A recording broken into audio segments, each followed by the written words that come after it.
so you know there is a osmotic pressure and osmotic pressure difference. So in the venous side of the capillary, from these produce small venules, then larger venules, then larger venules, then veins, larger veins, ultimately it goes to the artery to complete the cycle. This is the normal phenomenon. But what thing happens? What is not all the substances can gain entry into the venous and the back. There are some substances which are larger than the whole of the capillary. So how this can mix the blood? It is not possible. They cannot enter to the blood of the capillary. Because anything can be entered through this door. No, it is not possible. So that there are other systems developed in our body. And this is known as the lymphatic system. This is known as the lymphatic system. So, side by side, here are other systems, capillaries developed. Other capillaries developed, we call it lymphatic capillaries. Is it the same? Is the venous capillary and the lymphatic capillary more or less same? But there are certain differences. This is also basically a cell, like the epithelium. But the main difference is that in between the cell, pores are large. Food are more for the artificial. So, the larger particles produced by the cell and other substances like fats, etc., fat, which is not soluble in the blood, can enter these lymphatic capillaries. Lymphatic capillaries. So it is another circuit of blood transportation. From these lymphatic capillaries, they join together each other to form lymphatic vessels. Lymphatic vessels. We call it lymphatic vessels. And these lymphatic vessels ultimately form larger lymphatic vessels. And ultimately, on the right side, they form the right lymphatic duct, right lymphatic duct, and the left side, they form the thoracic duct, and this right lymphatic duct and thoracic duct open. It again open into the vein and the junction of the internal tubular and the subclavian vein here. So ultimately, the tissues or blood that is not getting entry in a column, it goes to the lymphatic capillaries, then the lymphatic vessel, again ultimately goes to the blood, goes to the heart, and from the heart it again comes to the different regions of the body, so that thyroid hormone which is produced, the larger substances like liver produce some fat globules which are larger can go to the other region of the body, but in the other way. That is known as the lymphatic system. Like in short, but another important difference of this lymphatic system with the venous arterial system is that lymphatic system nature gives an fighting power. Nature gives them fighting power. So, nature put some stations, one or more stations, in the way of the lymphatic vessels. Some ground-shaped structures like station, like the railway station, they are present in the way of the lymphatic system. So that lymphatic system goes with, suppose this is the one station and the lymphatic vessel enter, the lymphatic system circulate here and ultimately comes out like here. And these stations we call lymph nodes. We call lymph nodes. They not only produce some lymphatic cells, but they can check if any foreign particles, if any virus, if any bacteria, any antigen which is detrimental, which is not friendly to our body, can, when we pass, they try to check, they try to enter it, they try to destroy it. So, this is the function of the lymph node. So, whenever there is a, for example, cancer cell is not friend to us. It is an enemy to us. So, when a cancer cell, when it passes through this lymphatic vessel to enter lymph node diagnosis, identify it is not good to us. So, stop them. So, lymph node attacks these cancer cells and produces some fighting cells, more lymphocytes and other we call inflammatory substances, etc. Try to check this cancer cell, and on the way, this cancer cell, these lymph nodes become enlarged. Similarly, any inflammation, any bacteria, suppose there is a particle, boil, occurs, and in our thumb, this bacteria or antigen produced by the bacteria passing through this lymphatic channel and checked by here or checked by here. So they stop, they try to stop and produce a response. Some more known as the inflammatory substances are produced and the cells are enlarged. These lymph nodes are enlarged and we call it lymph adenopathy. Lymph is lymphatic. Adeno is left, patho is normal. So, by the way, normally, lymph nodes are not developed. Our infector is developed. Into Jopon, wherever there is an illness, we think there is something wrong in your body.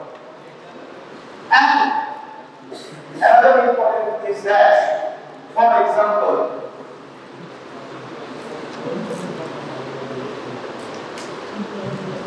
suppose there is a boil here, there is an inflammation here. First, the lymph node will be enlarged here. Then, the external nodes. So, if there is an area node here, we can easily identify that it is not come from the thumb. It is not coming from the thumb. It is coming from here. For example, if there is a node present here in the anterior wall of the axilla, we call anterior external node. We must think there is something pathology, whether it is an infection, whether it is a cancer, present in the base or in the anterior part of the abdominal wall, not in the superior. For example, suppose there is a bone rust in the bottom station. Suppose the relative going to Puri. So you can easily think that my relative is sick because the Puri train not coming to the bottom station. So that by knowing which gland is enlarged, we can identify the source point of a pathological region. So this is the critical importance of the lymph node examination. So it is a must for a doctor to examine the lymph node, whether it is a child, whether it is an adult. So this is the physiological and pathological and clinical importance of the lymph node. With this introduction, I am going to the lymphatics of the superior extremity.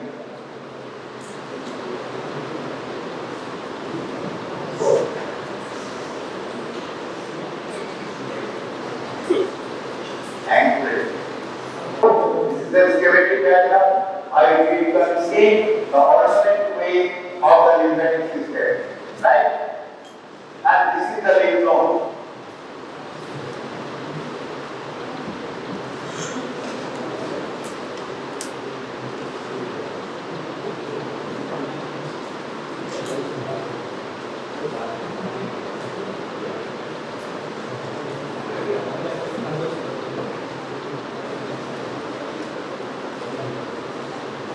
battery. Right. So this is the lymph node, lymph vessels, and the lymph node. Whole of our body except brain and skin are the lymphatic systems are present. In brain, no lymphatic.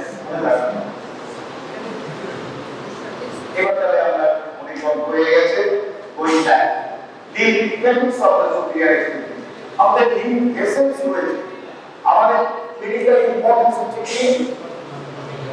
lymph nodes because we cannot feel the lymphatic vessel, but we can examine the lymph nodes so that we examine and have to know the lymph where it is present, where is the station from which the train is coming, so that we know them. What are the lymph nodes of the superior extremity? Axillary lymph nodes, infrapatellar lymph nodes, deltopectoral lymph nodes, that was the supratropial lymph nodes, and few lymph nodes. The last two along the medial side of the radial artery and the bifurcation coming to double C way. Bifurcation of the radial artery. এটা নাগাল নম্বর চারটে নাম দেওয়া axillary lymph nodes, infrapatellar lymph nodes, deltopectoral lymph nodes and supratropial lymph nodes. So these are the schematic diagram by which the axillary nodes, suprapatellar node and infrapatellar lymph nodes are seen. Look, these are the axillary lymph nodes, and one thing that is very important, axillary lymph nodes are very close. These lymph nodes, these lymph nodes just below the clavicle, we call it infraclavicular lymph nodes. And these lymph nodes is known as the apical group of axillary lymph nodes. Axillary lymph nodes has divided into number of groups, and it is the apical group of lymph nodes. In some groups, they are separate. Infraclavicular lymph nodes one side, apical lymph nodes one side. In some scientists or in some groups, apical lymph nodes and infraclavicular lymph nodes are regarded as same. Whatever it may be, we separate. Infraclavicular and apical don't lie very close together. Both are lying below the clavicle.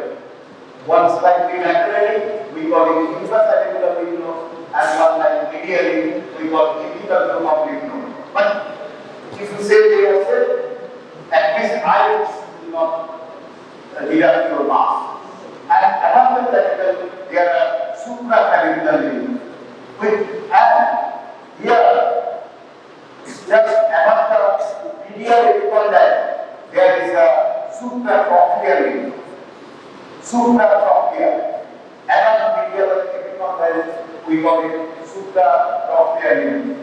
Now, these are the different. What is the most important and most short notes now about the axillary lymph node? We have to read in detail the axillary lymph node. These are the axillary lymph nodes schematic diagram. Now, in the last class, I have shown you, suppose I have to be step on but I will do some reference. Otherwise, I will do some reference. Page, third page, anterior linear, and also, but more specific, because lymph nodes are very specific structure. Suppose I have to describe him. We call him, he is lying by the side of the step. Immediate to a gentleman lying by the side of the step. So reference point is this. But so that the newcomer come in the here easily by the side of this. Identify. So in case of the axillary lymph node, they are very close together. Whether it is a lateral, whether it is a medial. So we have to we have to give some referral points. What are the referral points? Mainly one muscle and veins. What is the muscle? Pectoralis minor. I repeat, pectoralis minor. Pectoralis minor. And veins, axillary vein, and its two tributaries. তোমরা জানো ভেনে কিন্তু branch হয়, artery branch হয়, আর ভেনে যেটা small when train করতে তাকে আমরা tributary বলি। দয়া করে বলবে না যে lateral thoracic vein is a branch of axillary vein. It is a tributary of axillary vein. কথাটা জানেন, ভেনের কোনো কিন্তু ব্রাঞ্চ হয় না। আমরা বলে দিই axillary vein branch কি sir, what is that thoracic vein? Sir, it is a branch of axillary vein. No, it is a tributary of axillary vein. উপনদী that we call বাংলাতে যাকে সেটা হচ্ছে তাহলে কি কি আমরা রেফারেন্স পয়েন্ট করি? একটা হচ্ছে pectoralis minor, lateral axillary vein, lateral thoracic vein and subscapular vein.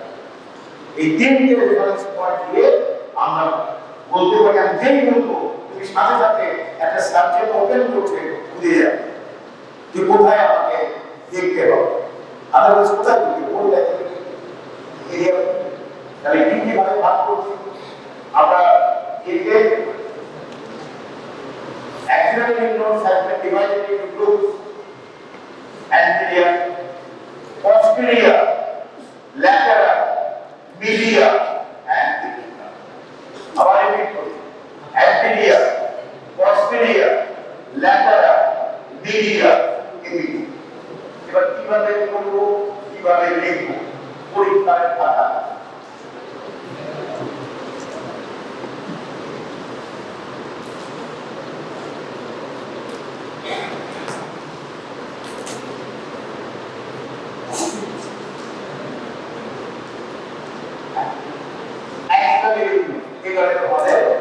আমার যে তিনটে কথা জানার জন্য, অ্যাপ্লিকেশন করার জন্য আর পরীক্ষায় পাস করার জন্য, আসল কথা এই পরীক্ষায় পাস করার জন্য তোমাদের যদি ভাইবাও করো তুমি এখান থেকে অ্যান্সার পাবে। টেবিলে seat of the viva, what is axillary lymph node? The lymph node present in the region. What is the number? অনেক সব করে এসেছে, কতটা রয়েছে বলতে পারছি, কতটা কতটা axillary lymph node রয়েছে? Sir, 5 definitely written here, 20 to 30. And these are divided into number of groups.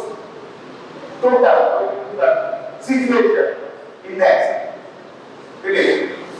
Drainage area. কোন জায়গা থেকে ট্রেন আসছে কোন স্টেশনে? axillary lymph nodes is the last station. কোন জায়গা থেকে ট্রেন আসছে? যেমন drainage area, upper limb, breast. Most of the lymph is passed by the breast. এবং শুনে অপমান করবে anterior abdominal wall, anterior and posterior abdominal wall at the level of the abdomen. তার নিচে চলে যাবে inguinal lymph nodes। এই কোথায় ব্রেক করছে? So umbilical acts as a watershed line, চালের watershed line। এদিকে চলে যাচ্ছে axilla, নিচে চলে যাচ্ছে it goes to the inguinal lymph nodes. So what are the branches of the whole axillary lymph nodes? Breast, superior extremity and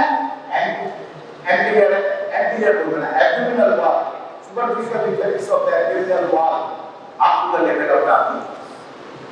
That's when anteriorly umbilical, posteriorly medial breast. Activate. এবার কি বলে লিখি? Anterior or pectoral?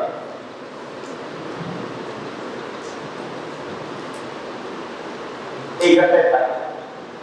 In the anterior wall is formed by the pectoralis major, pectoralis minor, that is pectoral fossa, বলেছি sublet বলে দিয়েছি। এই pectoralis major থাকলে পরে তবে তুমি anterior group of lymph nodes দেখতে পাবে। So it lies these two pectoralis major at the lower border of the pectoralis minor muscle, at the lateral border of the pectoralis minor muscle. This is the pectoralis minor muscle. It lies at the lateral border of the pressure muscle and এই যে ভেইনটা দেখছো এর নাম হচ্ছে lateral thoracic vein এটার নাম হচ্ছে lateral thoracic vein opens into the axillary vein so and situation or position of the anterior group of axillary ligament sir it is situated in the anterior wall of the axilla at the lower border of the pectoralis minor muscle along the lateral thoracic vein.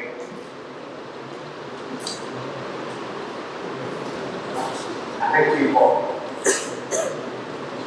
Medical important, medical important. All lines are mode রাখবে। আমি বলেছি পড়ার জন্য এটা শুধু examination জন্য important নয়। Examination কোশ্চেনটা দেবেই। লাস্ট ইয়ারে কোশ্চেনটা দিয়েছিল but it is important your further practice. কি ব্যাপারটা কি?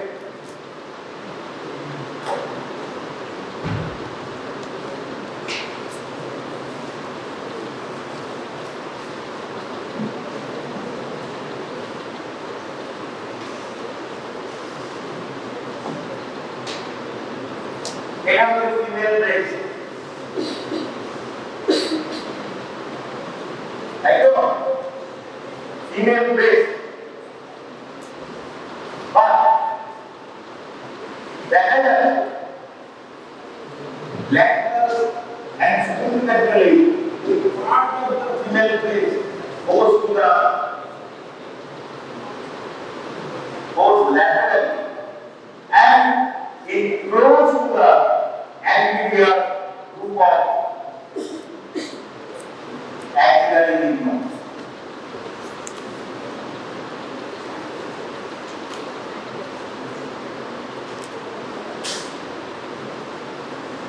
देखने को ना is part of the breast every female has got in the superlaterally is small extension of the female breast goes laterally in the anterior abdominal wall below the pectoralis major muscle at the lower part of the pectoralis minor close to the anterior group of axillary ligament. Suppose there is a cancer here. Cancer. So there is a swelling. Also, cancer tumor.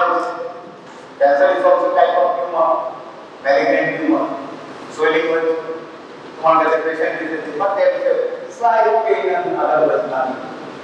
Patient these places you examine the breast totally normal. There. You examine is Rama. I think that it is a gland. Hey, you know, after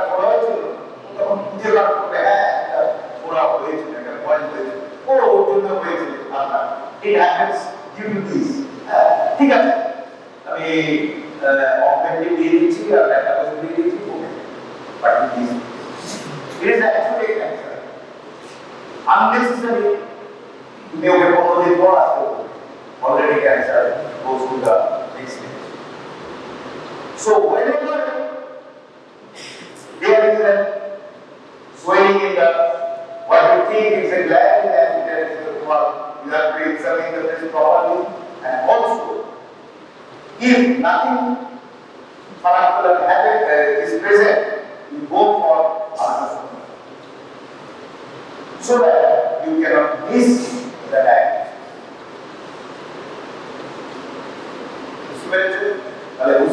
Examine for a relation data of importance. So, axillary ligament space when present in its direct contact with this node, therefore directly involving area of the breast taking this diagonal as an angular ligament. Eta is on the base diagonal. Okay, lymph node হিসেবে ছেড়ে দিলাম ও একটা lymph node কতই তো হয় তাহলে মনে থাকবে এটা লাইফের দ্বারা this is the axillary ligament space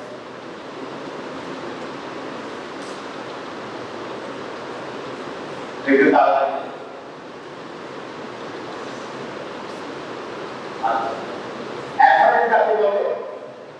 এটা যদি লিম্ফ নোড হয়,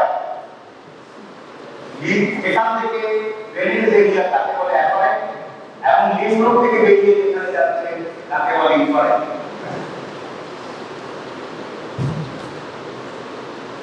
এটা ইনফারেন্ট লিম্ফ ভেসেল, এটা অ্যাফারেন্ট লিম্ফ ভেসেল। তাহলে আমাদের মোস্ট ইম্পর্টেন্ট দুটোই, অ্যাফারেন্টও জানতে হবে কোথা থেকে প্রেসার এলো এবং প্রেসার কোথায় যাচ্ছে, whether it is coming from the Hava or Sierra, that is important, whether it is going to Delhi or NGP, that is also important, right? Then what is the afferent? Kothা থেকে আসছে লিম্ফটা? Most of the lymph that is from the breast takes it on the upper part. Most of the lymph that is from the breast draining into the anterior group of axillary lymph. Number 2, anterior and lateral wall of the upper half of the trunk up to the level of umbilicus. They can be bullet. Now, different. কোথায় যাচ্ছে? আরেকটা group of lymph nodes আমরা তাকে বলা হয় central group of lymph nodes. এটা হলো যে group of axillary lymph node, তাকে আমরা বলি central group of lymph nodes. তাহলে প্রত্যেকটা lymph node individually you have to know afferent কোথা থেকে ট্রেনটা এলো, from where the train is coming, and efferent where the train will go. রেলগাড়িটা কোথায় যায়, ট্রেনটা কোথায় যায় সেটাও জানতে হবে, কোথা থেকে এলো সেটাও জানতে হবে। কোথা থেকে এলো কোনো নার্কোটিক্স যদি পাচার হয় ট্রেনে, কোন পাচার হচ্ছে সিয়াল রেল বর্তমানে এসেছে কোনো স্টপেজ নন স্টপ ট্রেন, তাহলে আমরা জানতে শিয়ালদা এসেছে, শিয়ালদা থেকে যদি কাঞ্চনজঙ্ঘা আসে, আবার যদি সরাইঘাট আসে তাহলে হাওড়া থেকে এসেছে। That is the importance of the knowing the effort. কোথায় যাচ্ছে এটাও important. Posterior, obviously, it is present along the posterior wall of the axilla, along the subscapular vessels, subscapular vein, or artery. Afferent from the dorsal part of the superficial lymphatic or the abdominal wall up to the level of the iliac crest. Iliac crest এর নিচে গুলি inguinal lymph nodes আছে। Efferent again central group of lymph nodes. কারণ বুঝতে পারছো anterior and posterior whatever it may be, the efferent goes to the central group of lymph nodes. এখনো পর্যন্ত কিন্তু superior extremity বেশি হয়। বুঝতে পারছো anterior group breast, anterior abdominal wall, posterior group only posterior wall of the abdomen. এখনো কিন্তু আমাদের সুপেক্সর এইবারে আছে lateral group which is situated along the lateral wall of the axilla, medial to the inferior medial to the axillary vein, inferior medial to the in relation to the axillary vein.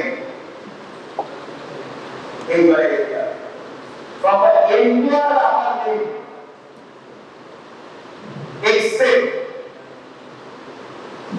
except the area drained by the arterial vein or sepals.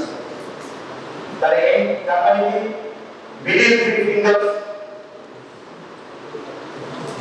sepally vein for medial part of the palm, medial part of the forearm, medial এই যেটা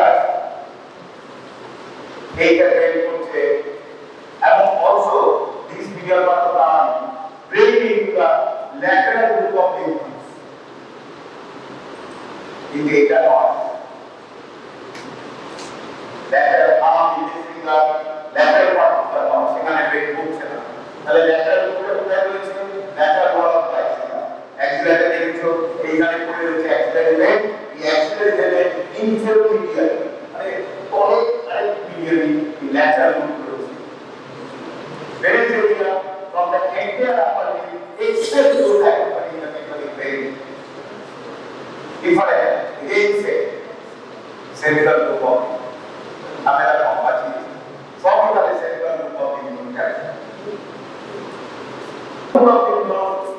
situated এই যে তাকে বলেছি this is the base of the axilla skin কাটবে superficial fascia কাটবে এবং axillary ভাষা পাকড়ে করতে এই জায়গাটা ফ্যাটের মধ্যে পড়ে আছে these are central group of tendons এখানটায় রয়েছে close to the base of the axilla situated at the base of the axilla এরপরে নিজেরাই পারবে anterior posterior lateral group of axillary tendons সব তো পারি গেছে ডিফারেন্ট কোথায় গেছে last section of the axilla that is the apical এই জায়গা apical group দেখিয়েছিলাম the highest group of axillary tendons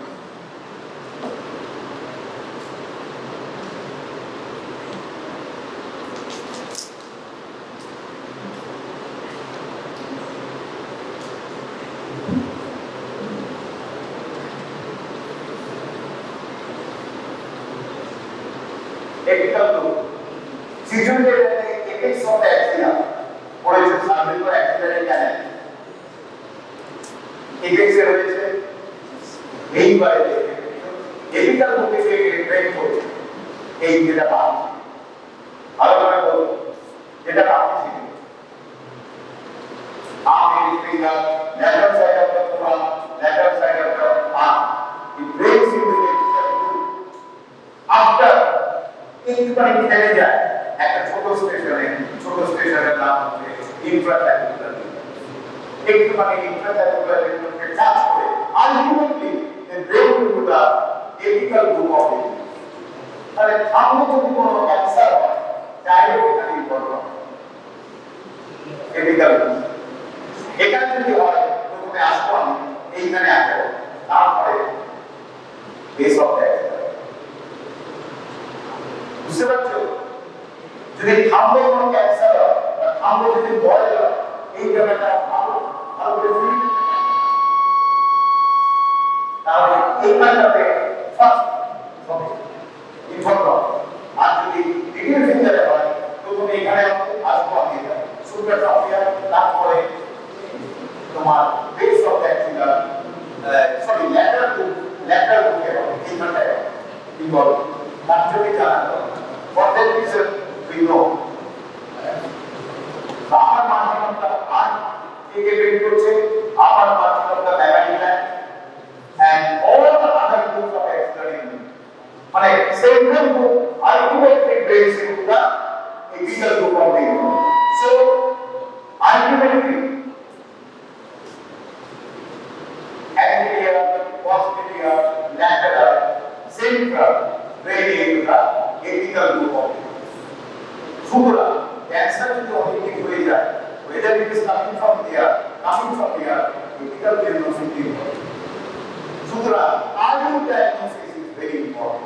যত early diagnosis করতে পারবে ক্যান্সারকে তত মানে গুড দেখে তো সবাই মানে মিনিমাম দেখে সবাই কিন্তু that is the difference so common code চলে যাচ্ছে ডাক্তারও পাচ্ছে কিন্তু unique if you are a doctor তার মধ্যে দেখবি এন্টিফাইটিস বলে দেবে না নট এ কামান is a patient of diabetes that is it but because encephalitis meningitis is also initially present as a simple cough and cold but you take a heart take then you are a doctor to diagnose and treat the patient accordingly save the life so early diagnosis is very important and early diagnosis requires very educational activity এরপরে তো সবাই পারে তাহলে these are the appearance articular segment is of the upper limb and anatomical category thing articular the anterior group of both of the almost both of the brace and almost ছিল একটু মানে জায়গাটা ছিল brace কে আমার একটা very into the apical group of axillary tendon and all other group of axillary tendon are apical কোথা থেকে যাচ্ছে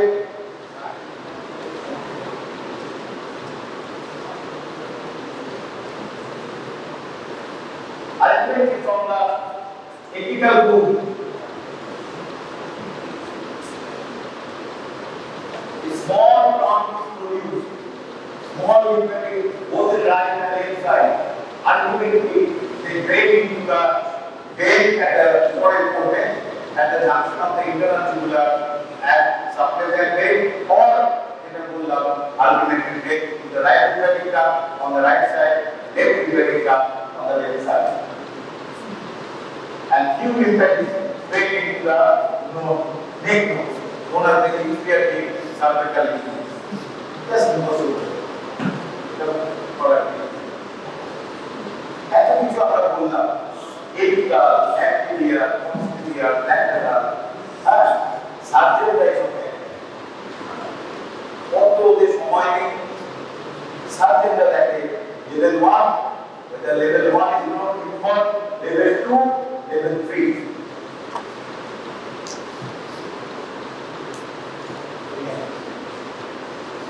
The lymph nodes present lateral to the lower border of the pectoralis minor is known as the level 1 lymph nodes line deep পেছনে এটা কিন্তু দেখা হলো line deep to the pectoralis minor known as the level 2 lymph. The lymph nodes lie medial to the upper border of the pectoralis minor known as the level 3 lymph. So, level 1 lymph nodes means anterior, lateral, central group of lymph nodes. And level 3 means infracapsular, apical group of lymph nodes. তাহলে বুঝতে পারছো যদি only level 1 lymph nodes involved হয় prognosis is good. আর যদি level 3 হয় prognosis is very bad. Already অনেক late হয়ে গেছে। apical থেকে lateral থেকে apical চলে গেছে। Time is fast and cancer is very good. So, surgeon prefer this one, level 2 figures for it. Level 1, level 2, and level 3. Come on, it out here after. এই পরে last part of the today. So, এত তো কথা বললাম। But lymphatic drainage already of the complete. But the question is, what are the lymphatic drainage of the lymph? Like if they the lymphatic drainage has been divided into superficial lymphatic and deep lymphatic. Superficial lymphatic means the nodes and the lymphatic vessels present in the superficial part, and deep lymphatics are lymph vessels are those present deep to the lymph part. Deep part of the body technique. Often the most important of the superficial lymphatic.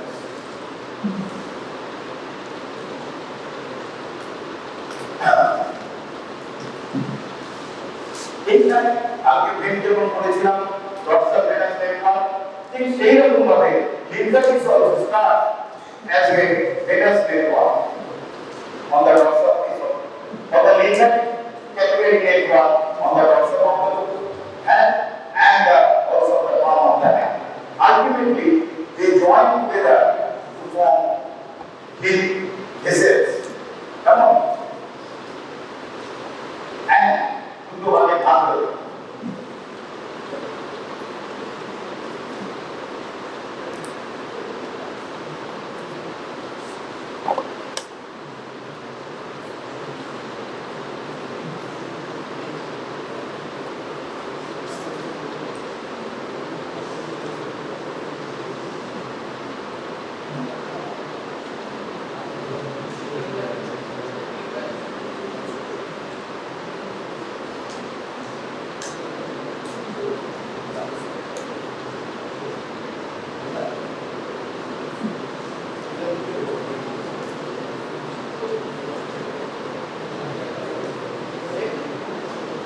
So this is the lymphatic vein.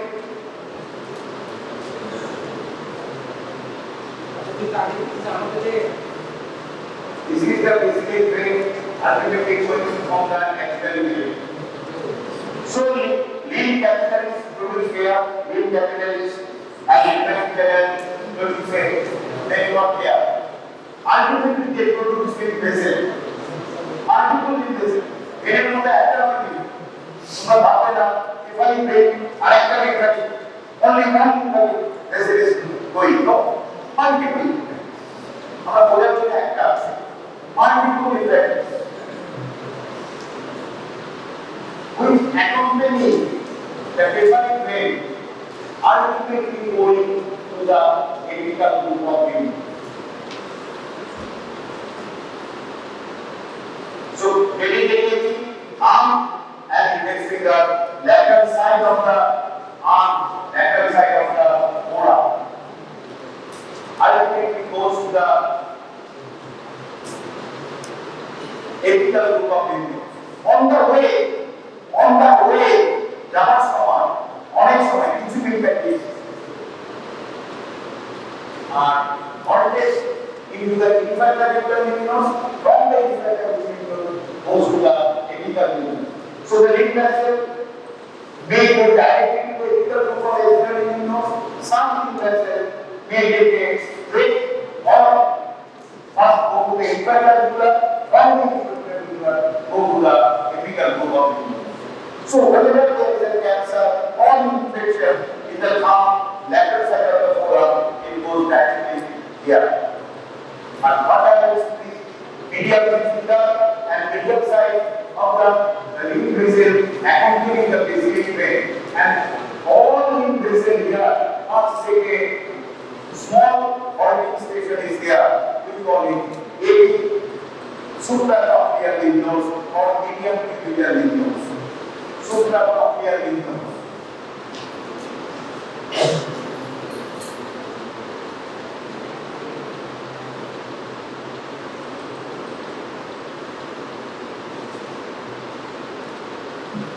Two, three number, right?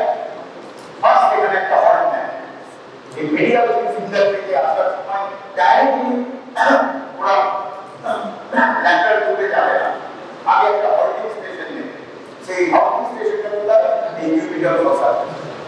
Just above the medial lymph node है। Come on. सुधरा, इधर क्या करना है?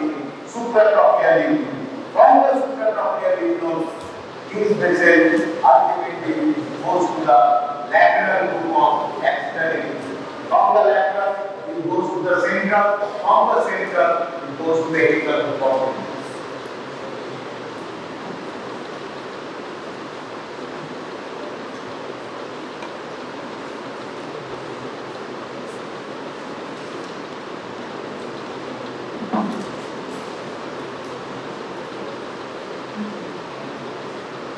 Then say the clear.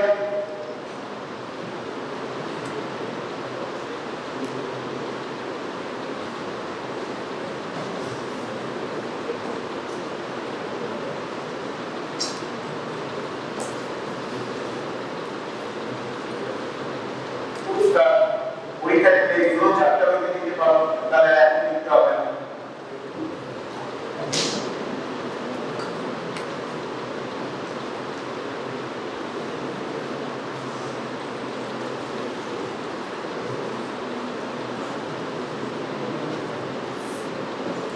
This is the thoracic dam.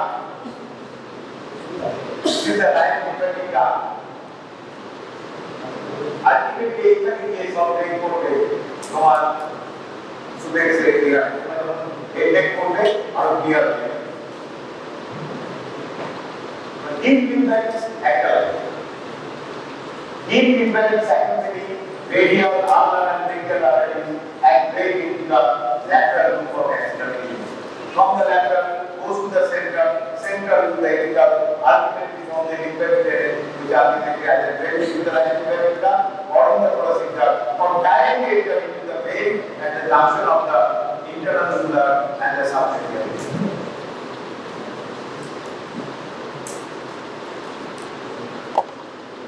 তাহলে এইটা গেল millimetre আসলে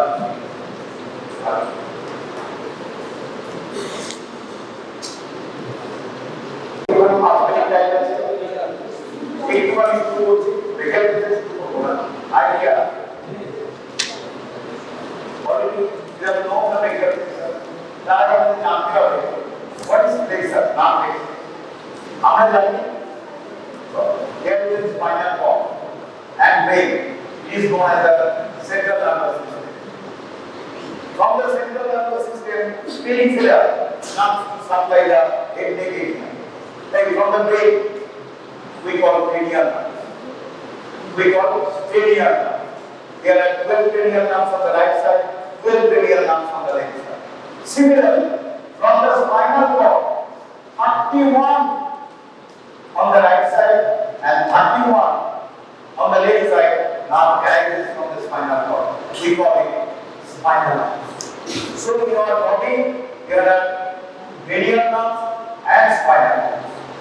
Right? How many spinal nerves are there? 31 here. 31 on the right side, 31 on the left side. 8 is present here, known as the cervical. 8 spinal nerves, 12 present in the thorax. We mainly call them except when the intercostal nerves and these are not intercostal. Now there is a number, sacral, spinal and cosmic. Total 31 here. These are the nerves arising from the body.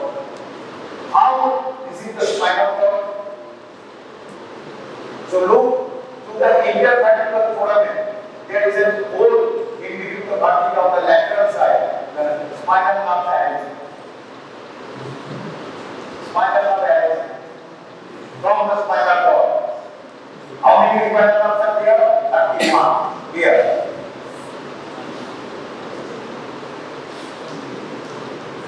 So we can't the vertebra. Remove the vertebra. Now look, this is the spinal cord and this is the nerve. Arising from the nerve. What is this? From the anterior side, there are small branches of the spinal nerve. We call it root legs. छोटे से इसके अंदर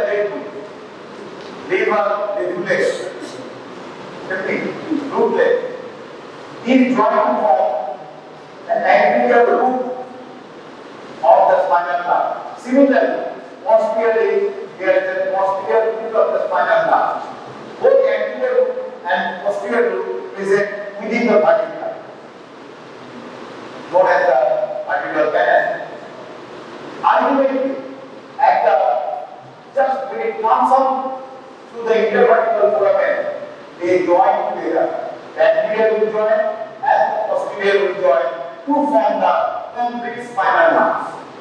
So spinal nerve is equal to anterior root and posterior root. Our root. In the posterior root, there is a swelling. We call it posterior root canal. Our important.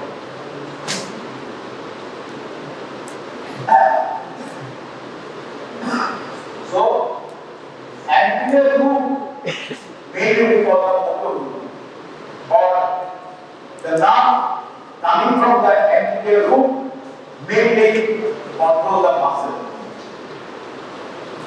The muscle movement will be ordered at the anterior root, and posterior root is said it is better approach goes to the posterior, right?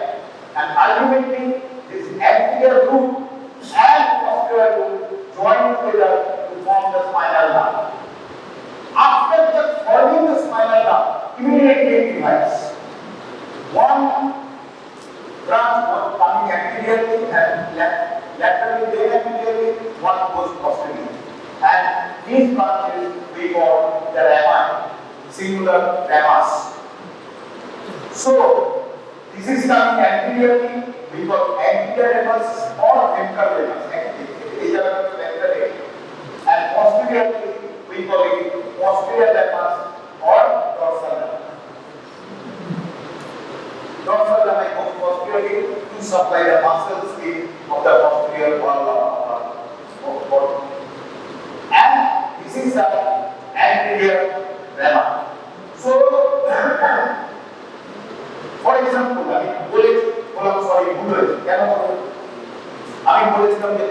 are 12 thoracic nerves. These are also called intercostal nerves. Intercostal nerves are those which are the ventral rami or anterior rami of the 12 thoracic nerves. Because thoracic nerve has got both ventral and dorsal. the intercostal nerve. Only the anterior rami forms the intercostal nerve. And there is a similar, the plexus, nerve plexus in our body, it is whether it is a brachial plexus, whether it is a lumbar plexus, whether it is a cervical plexus, whether it is a sacral plexus, all plexuses are formed by the ventral rami of the spinal nerve, not by the dorsal nerve. So all the plexuses, plexuses are formed by the C4, brachial plexus is formed by the C5, P1, spinal nerve, bull.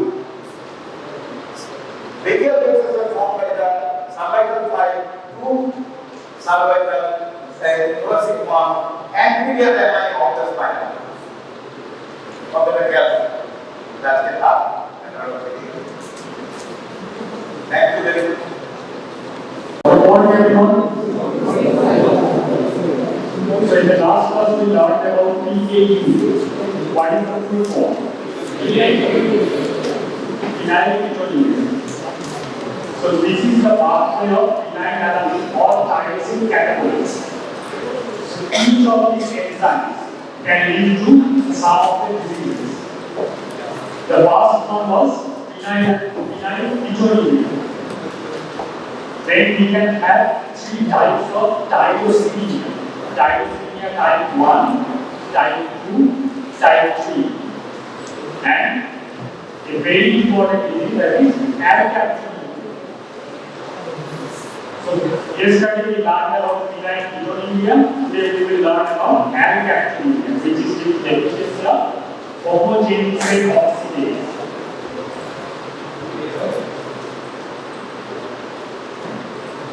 So this is also called black disease. It is autosomal recessive disorder. 1 in 25,000. The enzyme defect is homogeneous oxidase. So what is happening is homogeneous.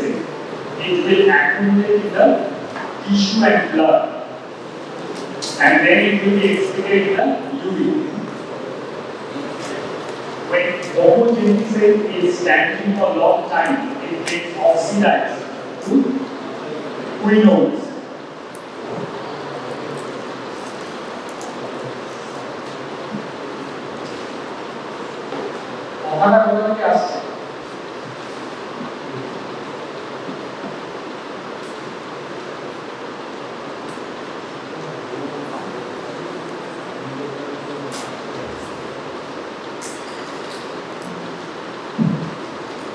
Homogeneous on prolonged standing, it is oxidized to quinones, and when these quinones polymerize, it is black or brown color. And due to this compound, the color of the urine becomes dark or coating color.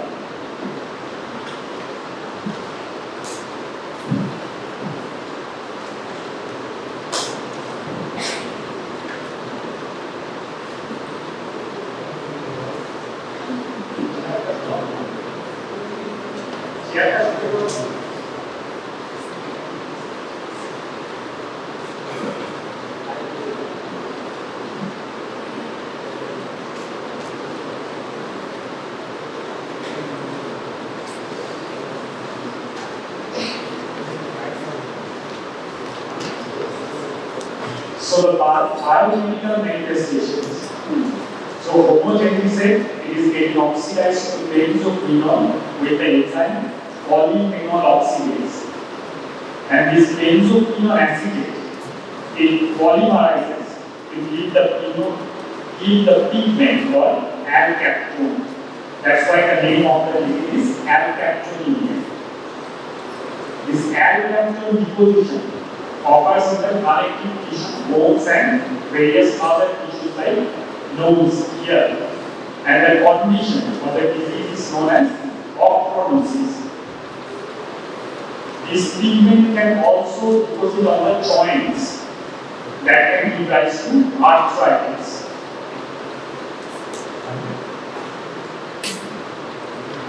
here, homogeneous state with the help of the enzyme polyphenol oxidase is converted to benzoamino acetate. Then it will polymerize to form alkaptone, and then it binds to the tissue.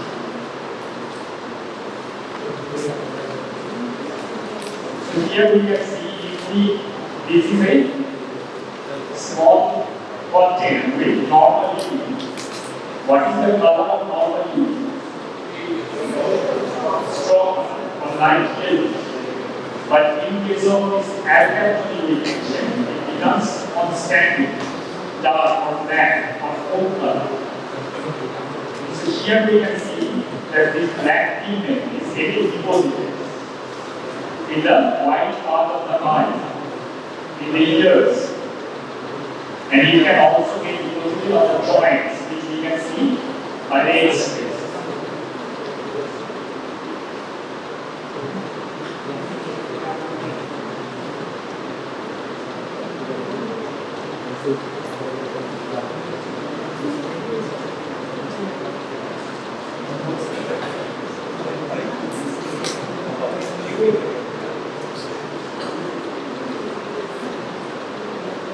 Changing color of standing. How that if the urine is standing for a long time, the color will change. Then we can have chloride test or silver nitrate test. And also in case of pronation test, it also is positive, this homogeneous. So what will be the treatment? Like in the last class we learned about treatment of pronation. So that is diagonal extension. So this is also, we have to take diet below phenylalanine.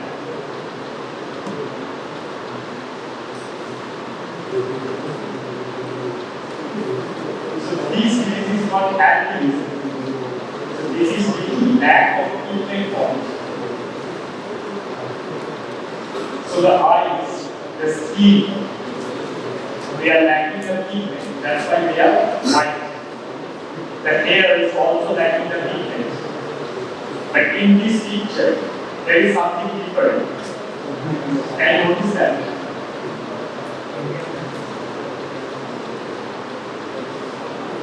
Something totally not normal in this picture. There is the color of the two eyes. They are different. So one eye is having the pigment and the other eye is not having the pigment. Why we have the color of the eye? Because of this structure. There is a structure called eyes just behind the body. So this kind of eye is called heterotomy and linear. Hetero means different. The color of the two eyes are different.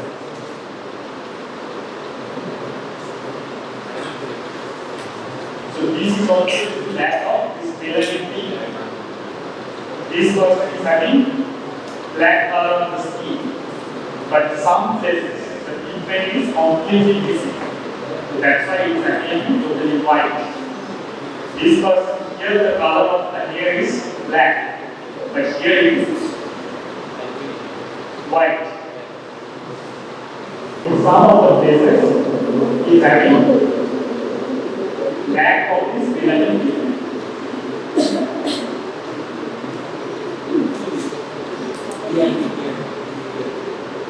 So now we come to tryptophan. So what kind of amino acid is this one? Aromatic. Aromatic. It is glucosidic or both? It is both.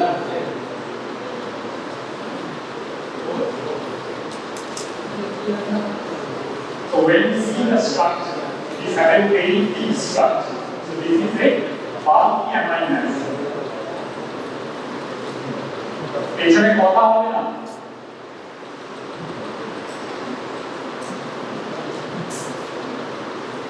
here we can see it is this amino acid is producing alanine, that is glucogen, then acetoacetyl-CoA, ketogen. It is also participating in one carbon metabolism pathway by supplying 40 group, and then this three components. One is niacin and NAD plus, serotonin and melatonin. These are the specific three things which are produced from these amino acids. And these, the last one, the auxiliary products. One is hydroxyindoleacetic acid and MBBS.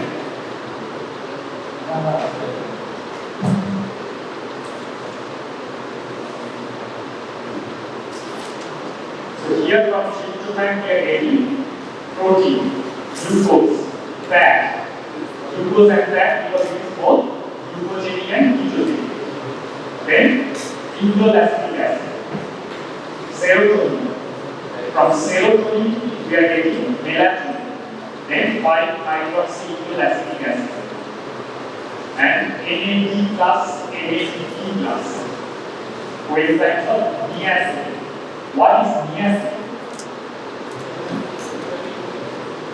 Vitamin B, what number? 3. And it is participating in 1 carbo metabolism by supplying 4 B.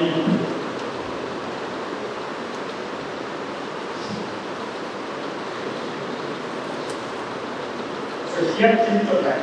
Tryptophan can be metabolized by two main pathways. One is serotonin pathway and another is innervation pathway. So majority of the tryptophan is directed towards this innervation pathway, about 95 to 97%. And from this innervation, we can produce this NAD. It can also produce this alanine, which is glucogenic, and acetyl-CoA, which is ketogenic. In this pathway, something called xanthine is produced as a metabolite. So if there is deficiency of PAP, that is deficiency of vitamin B6, then there is a condition in which in the urine the patient excretes this xanthine. So from innervation we are getting NAD plus, acetyl-CoA, which is ketogenic, and alanine, which is glucogenic. So in the other pathway, which is participated by around 3 to 5% of the tryptophan. So it is producing serotonin, and from serotonin, melatonin is produced. So let's come to serotonin.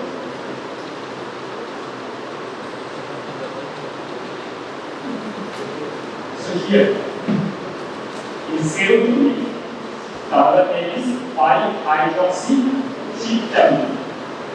Is produced in the brain, mast cells, platelets, and gastrointestinal mucosa.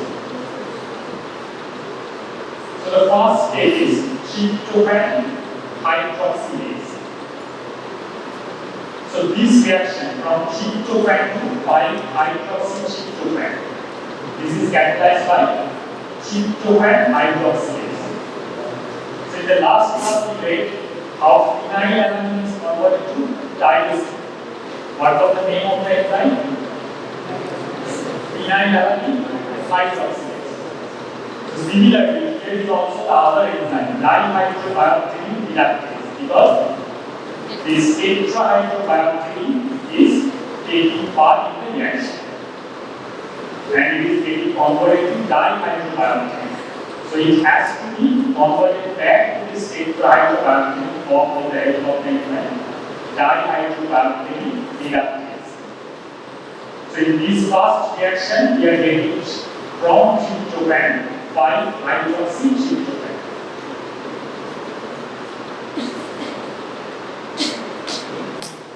So here from 5-hydroxytryptophan, there is decarboxylation. There is one carbon dioxide molecule getting out, and this 5-hydroxytryptophan is converted to serotonin or 5-hydroxyamine.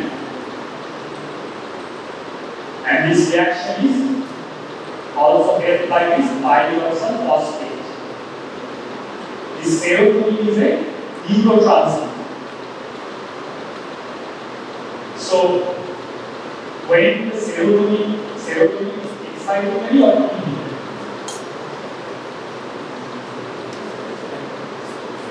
Serotonin in the brain generally acts as excitatory. So in some of the psychiatric conditions, we generally take these drugs, SSRI, selective serotonin reactive reuptake inhibitor, so that at the synaptic junction, the amount of serotonin level is increased, especially in depression. In depression, when the level of serotonin is less, so we have to increase the level of serotonin. So in this picture, this is the presynaptic neuron and this is the postsynaptic neuron. So here, serotonin is stored in the vesicles. So after it is released in the synaptic cleft, it is acting on the postsynaptic neuron. So here, after it is released, after its action on these postsynaptic neuron receptors, it can be partially taken back.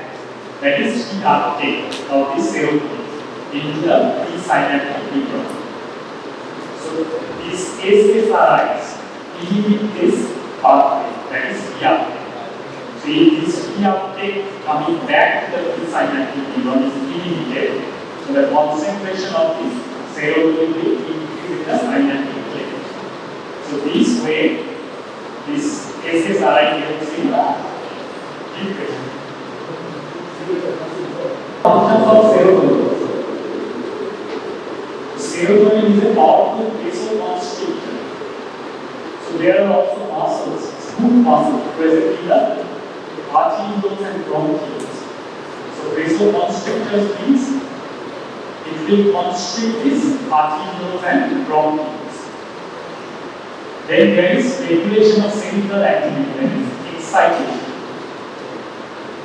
Serotonin also controls behavioral patterns, sleep, blood pressure, body temperature. It stimulates the release of peptide hormones in the gastrointestinal tract. It also helps in the peristalsis, that is, movement of the gut or GIT, gastrointestinal tract. Serotonin levels become low in depression. That's why we are using this SSRI, selective serotonin reuptake inhibitor. And sensitivity to pain is reduced by serotonin.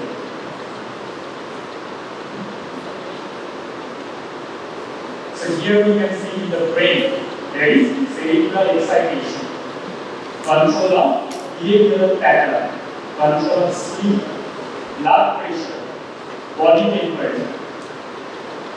There is release of peptide hormones in the intestinal tract, and also serotonin helps in peristalsis. There is vasoconstriction. There is constriction or narrowing of the blood vessels. There is constriction of the bronchioles.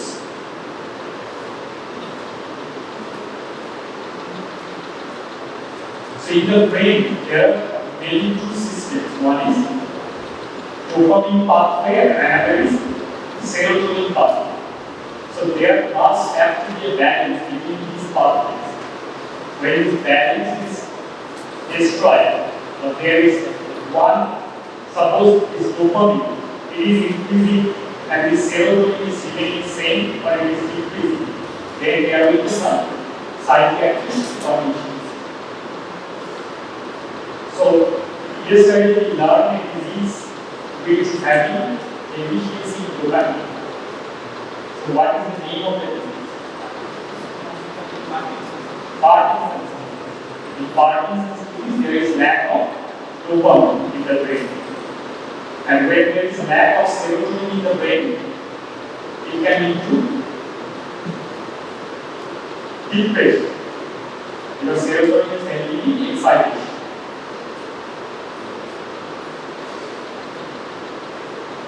Now we come to another syndrome called malignant carcinoid syndrome. Other than the neurons, this serotonin can be produced from the gastrointestinal tract. There are some specific cells in the gastrointestinal tract called arginine cells. So normally these arginine cells are present. So can anyone tell me what do you mean by cancer? Everyone have heard the word cancer or malignancy.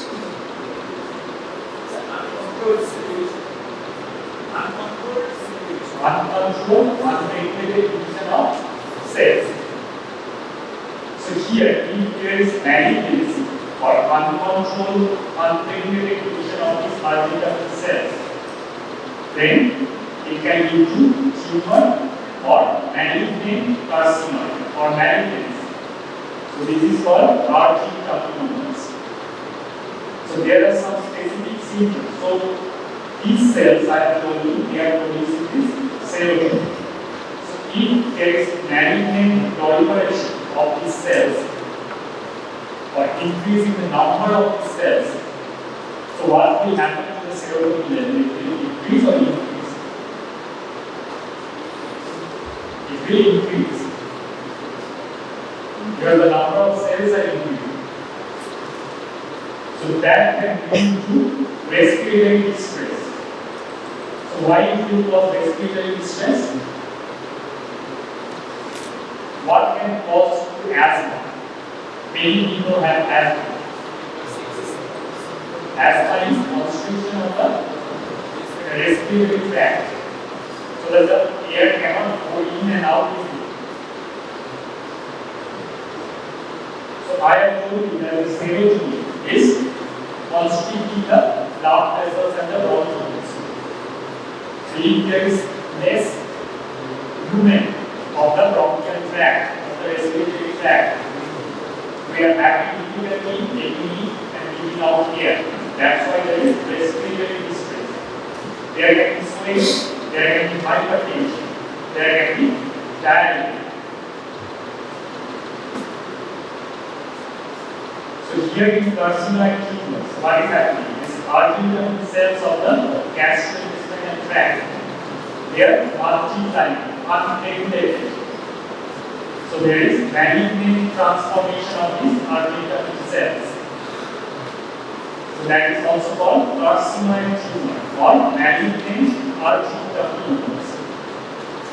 So the serum level of serotonin will increase, and that can lead to flushing, sweating, intermittent diarrhea, fluctuating hypertension, and that can also lead to niacin deficiency or electrolyte. So can anyone tell me why it is giving rise to niacin deficiency? So what are the things we are getting from tryptophan? Can anyone tell me? We are learning about tryptophan. So in the first slide I showed you what are the important things we are getting from tryptophan. So it is ketogenic, glucogenic. We are getting one carbon unit. These were the first three. Then we are getting NAD plus, NADP plus. Then serotonin, melatonin. So these are very important. So after that we get to the metabolism of tryptophan. It has two pathways. One is serotonin pathway, which is participated by about 5% of the tryptophan.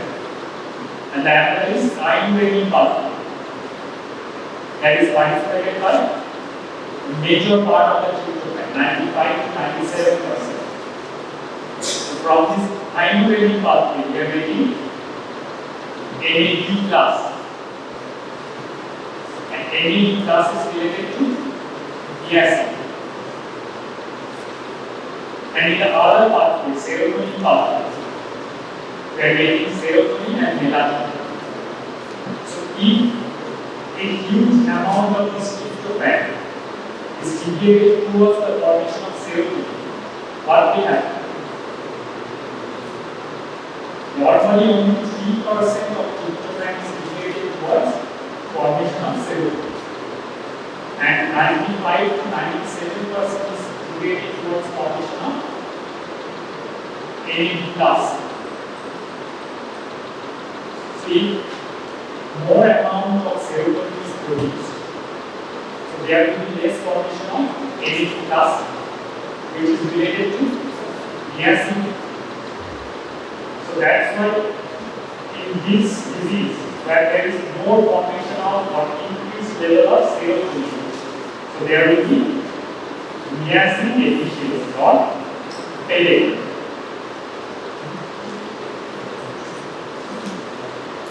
Now we come to melatonin. Have you heard of the word melatonin?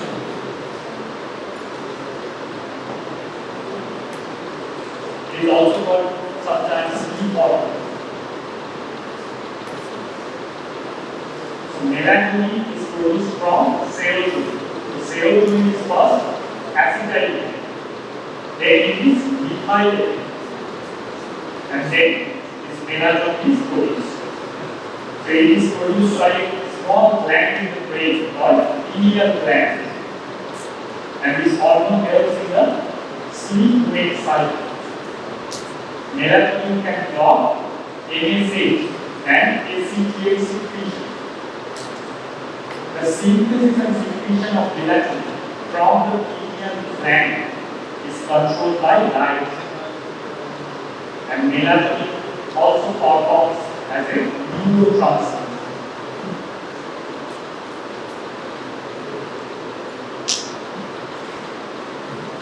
So here in this picture you can see this is the brain. So this on this side on the left, this is the face of this person. So this is the front. In the brain you can see in the center is the thalamus. Above the thalamus there is corpus callosum.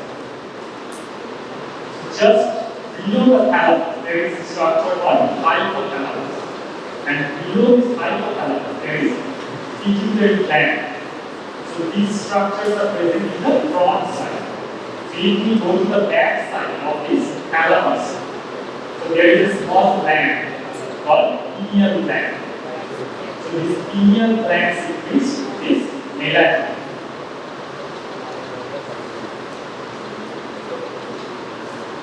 Here we can see from serotonin, it is first acetylate, and then it is methylated. And yesterday I told there is something which helps in methylation, transfer of methyl group. What is the name of that compound?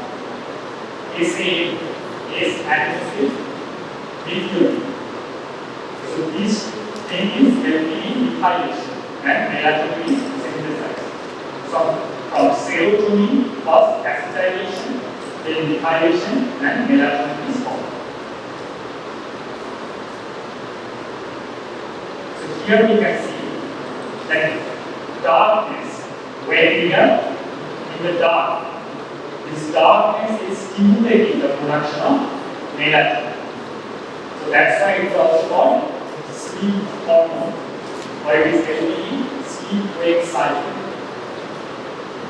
And when we are present in the light, it is inhibiting the formation of this melatonin. Now we want to disease called Anatomical Structures. The name of the disease comes from the family in which the disease was first discovered. It is an inherited autosomal recessive disorder. So what is happening in this disorder? Absorption and reabsorption of aromatic amino acids and neutral amino acids is detected both in the intestine and in the renal tubes. So there is low plasma level of tryptophan and other neutral amino acids. And the amino acid, as it is not also back in the kidney, they are excreted to the urine. So here in this picture you can see here using this tryptophan. So from tryptophan, we were taking niacin or NAD plus and serotonin. If this tryptophan is missing, so there will be symptoms of serotonin deficiency. There is neurological problem. And when we are taking deficiency of niacin, there will be disease called olecranon. So olecranon is generally measured by 4 Gs. It is affecting skin. It is causing diabetes. It is causing dementia, that is loss of memory. And finally, it can lead to death. So that is involving tryptophan. Then we are also missing this neutral amino acids, which are lost to the urine. So it is hereditary, it is autosomal recessive.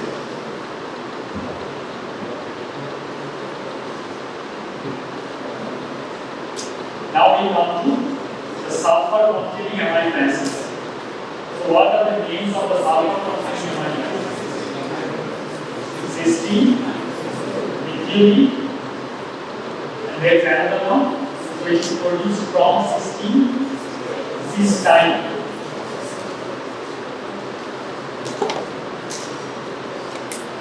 So here methionine, then cysteine and cysteine. So they are producing proteins and initiation of protein biosynthesis. Then transmethylation. Transmethylation is held by what compound I just mentioned? S-adenosine SAN. Then sister ion. Then polyamines. Then we are getting glutathione. So what are the 3 amino acids producing glutathione? Gamma glutamine cysteine lysine. Taurine, coenzyme A, and active sulfate. So what is the function of taurine? It is helping in the formation of bile salts by conjugating with the bile acids. Then we are getting cysteine. So initiation of protein biosynthesis. Can anyone tell me how protein is synthesized within a cell? In any cell. Having nucleus. So what is the central block? First is transcription. That is what is transcription. Formation of mRNA, especially when we are considering protein synthesis. Formation of mRNA from DNA. And after the mRNA is formed, it is translated into protein. So when we are considering protein synthesis, translation, in most cases, the first amino acid that is added to the synthesis of protein, that is nucleus. So what is its codon? That is specific for each amino acid.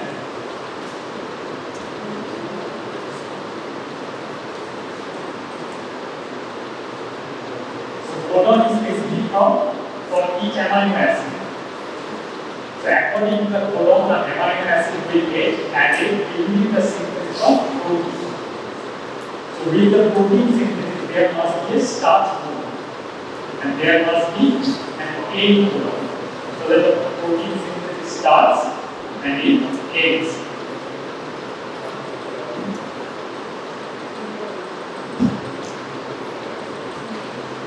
So in this picture, we can see this mRNA.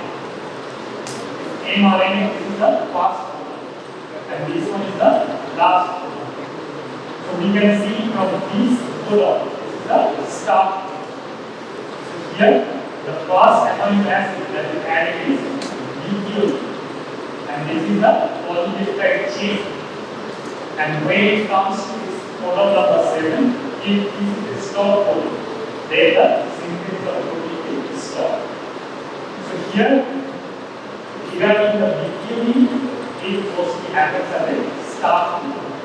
When it is the first amino acid which gets added during protein synthesis.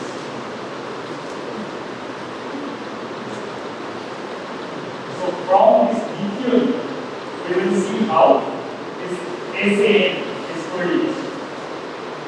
So what this means is helping in the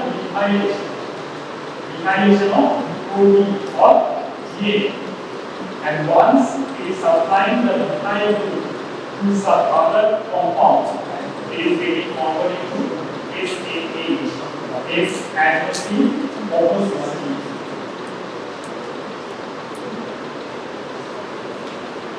So here we can see in this circle or in this cycle, we are having methionine here.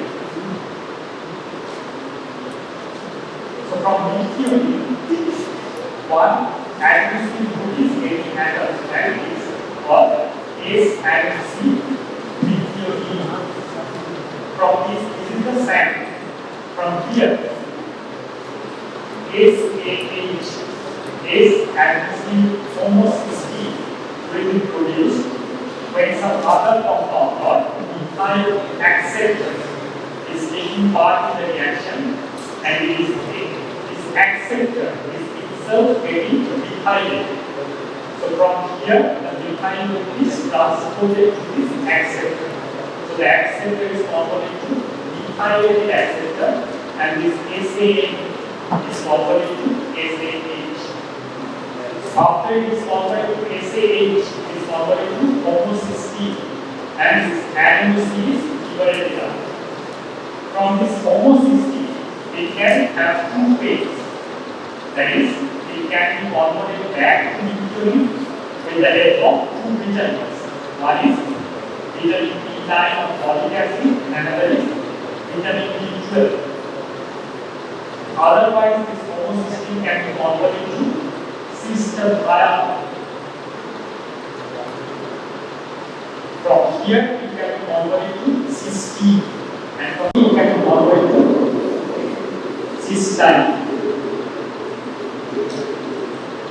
So here, when this homocysteine is converted back to methionine, we can see the enzyme methionine synthase. And I told you there are two vitamins. One is folic acid and vitamin B12.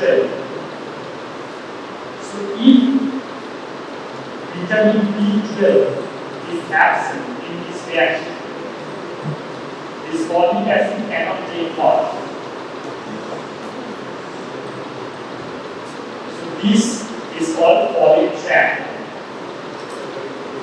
Because of the absence of this vitamin B12, the function of the folic acid, that is acting as transfer of one carbon unit. This cannot take place. Transfer of this one carbon unit cannot take place. So that's why the deficiency of vitamin B12, this folic acid here cannot participate.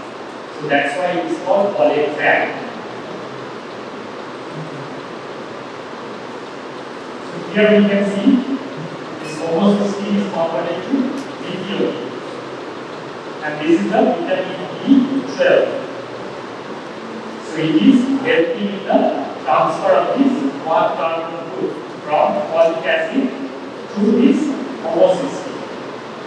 And when there is deficiency of this vitamin B12, this folic acid cannot participate. This is called folic trap. Now again we come to the function of glutathione. So what, in which function we have seen yesterday also, in which reaction it was given. What was the role of glutathione in our body? Yesterday I showed you some reaction that glutathione can have two forms. One is reduced and another is oxidized.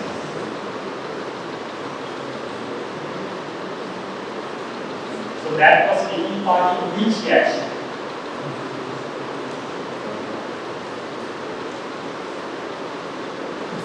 There was associated with some enzymes also, glutathione power glutathione reductase.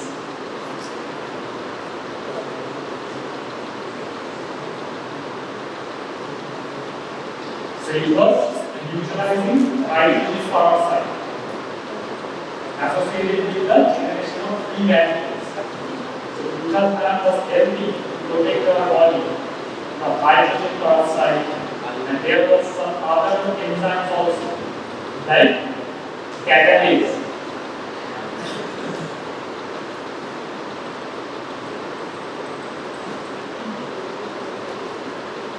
So here the same reaction. From oxygen, superoxide can be produced. From superoxide, hydrogen peroxide can be produced. From hydrogen peroxide, hydroxyl radical can be produced. So some of them are highly harmful for our body. So that has to be neutralized. So that's where, with the help of glutathione peroxidase, this reduced glutathione was helping in the neutralization of this. Some of these harmful radicals or molecules. So one thing that the hemoglobin can get damaged into is free radicals or hydrogen peroxide. So what is the normal state of the iron in the hemoglobin in our body? It is 2 plus or 2 that is the normal. But when there is damage, if it is free radicals, it can make almost 2 fading form. And when hemoglobin is having this fading form iron, then there is trouble in transfer of oxygen through the hemoglobin. And this is also called fake hemoglobin.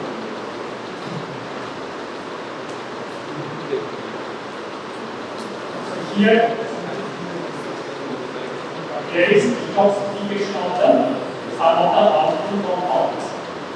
So can you tell me some of the amino acids which participate in this detoxification of conjugation reactions? Glycine. Just a few slides back I mentioned another amino acid which was produced from another amino acid. Taurine, which was produced from cysteine.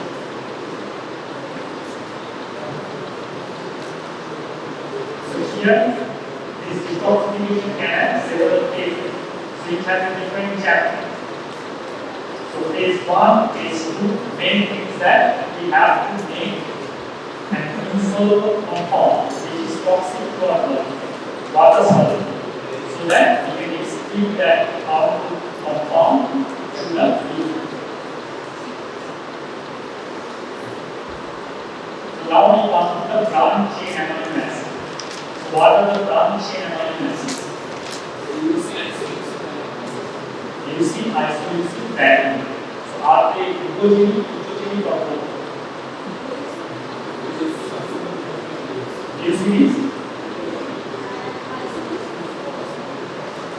isoleucine is what?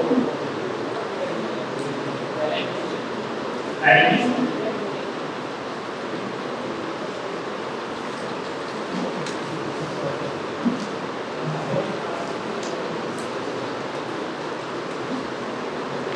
okay, valine, isoleucine and leucine. These are the three branch chain amino acids and essential amino acids.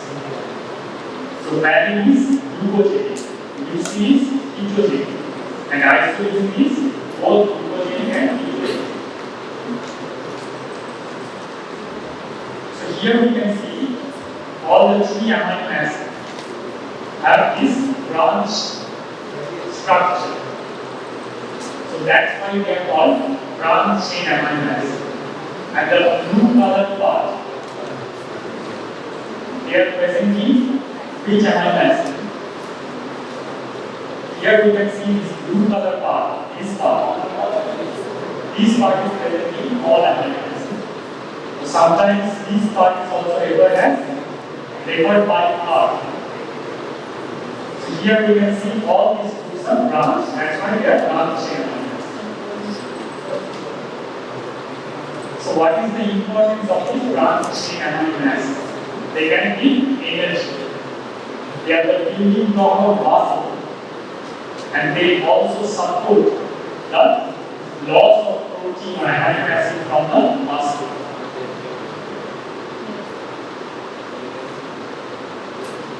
So how they are metabolized? So first, these are the branched-chain amino acids, and they are getting converted to branched-chain keto acid. So how can they be converted from amino acid to keto acid? By transamination. So after they are converted to keto acid, they can be converted to acetyl-CoA or succinyl-CoA. And there is the enzyme dehydrogenase, branching keto acid dehydrogenase. So there is a very important disease we have found that occurs due to the deficiency of this dehydrogenase. The name of the disease is maple syrup disease. This is also known as branch-chain ketonuria. So metabolic disorder of branch-chain amino acid. The urine of the affected individual smells like maple syrup or orange sugar, and the enzyme detect is alpha-ketone dehydrogenase. So when this enzyme is deficient, the plasma and urine concentration of these branch-chain amino acids are increased. So they are excreted in the urine. So what can be the symptoms or what can be the manifestations of the disease? There can be acidosis, lethargy, unconscious, mental retardation, coma, and finally it can cause death. And it can happen within 1 year of life.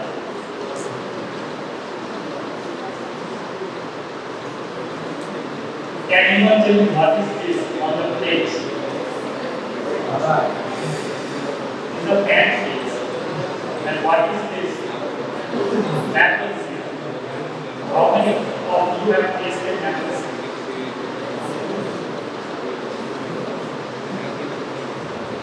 Only one.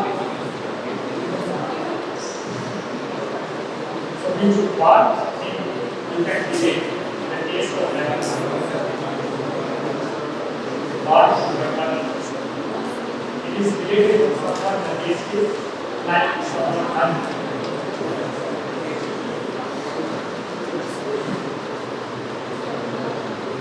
Now we come to these three amino acids, histidine, proline, and arginine. There is a structural difference of proline in the other amino acid. What is the main structural difference? That is common with the other, with all the other amino acids. Regarding the amino group.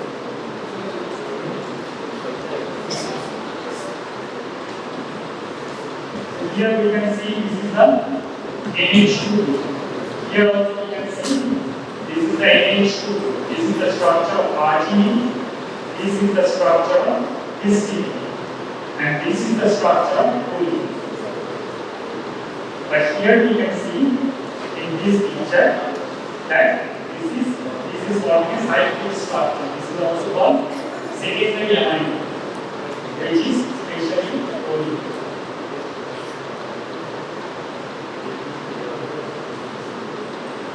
Here we can see the production of histamine. So histamine, most of us know what is histamine. Whenever some people is having allergy, we take it from antihistamine.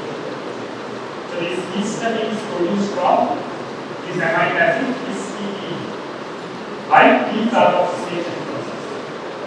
And this histamine can take part in several parts of our body. It helps in the secretion of acid, HCl secretion, and it has specific role in asthma and allergic reactions. So here this histamine is secreted by the mast cells. So these are the functions of histamine in our body. It can cause vasodilation, it can cause inflammation, it can cause gastric acid secretion, it can cause bronchoconstriction, which is producing asthma or allergic reaction. There can be adrenaline release. It has specific role in the regulation of the white blood cells, and it can also regulate the heartbeat. So there are so many functions of histamine in our body. Now we come to choline. This choline can be converted to glutamate, and then glutamate we have previously seen. So many functions of glutamate, taking part in transamination, deamination. And when there is deficiency of this enzyme, choline oxidase, that can lead to hypercholinemia. So here choline can help in the regeneration of skin or health of the skin. It can help in the construction of the connective tissue and help in recovery of tissue. It can help in the growth of muscles, and it also supports the joints. Now we want to RG.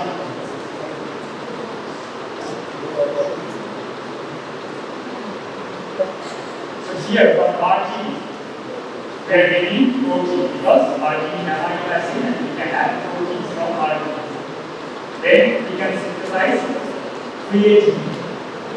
So what was the other amino acid or other amino acids which was there in the production of creatine? One was glycine, and the next one is arginine, and the third one is lithium, which was supplied the refined crude from sand. So here from arginine, creatine is produced, which is stored in the fast as creatine phosphate.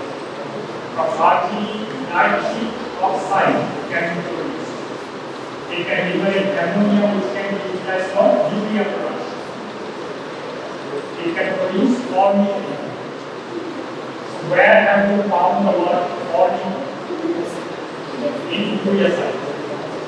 Then it can produce glutamate that can help in production of glucose.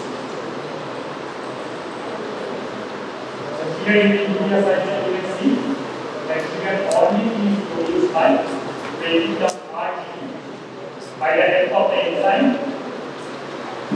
What is the name of the enzyme? Which is producing ornithine and urea from RGE.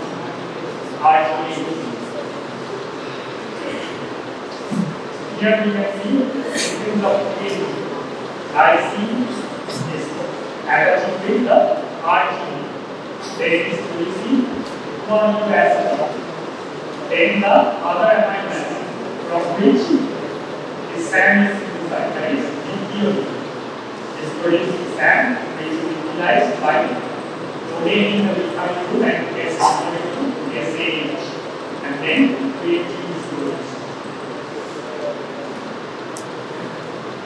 Now nitric oxide is also produced from RGE. So what it can do? It can relax smooth muscles. It prevents aggregate of platelets. It functions as a neurotransmitter in the brain. And this nitric oxide can also help in bactericidal action of the macrophages. Now this is the lysine. So what is the characteristic feature in the structure of lysine?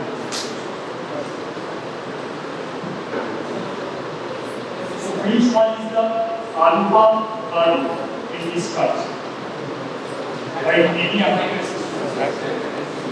Alpha is this. This is the alpha. one is the beta, alpha, beta, gamma, delta, and epsilon. With this epsilon part is another amino group standards. So what are the functions of this lysine? Lysine and hydroxylysine helps in the cross-linking of collagen and elastin. It helps in the formation of heat base, that is pyroxylphosphate transamide.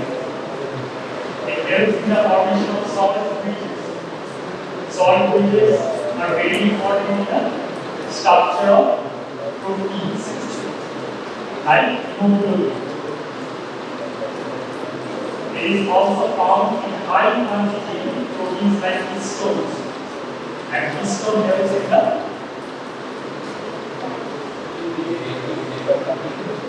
DNA oil, and lysine also helps in RNA. Where do you want RNA? In fat metabolism. It helps in the transfer of long-chain fatty acid into the mitochondria. So these are some of the functions of lysine.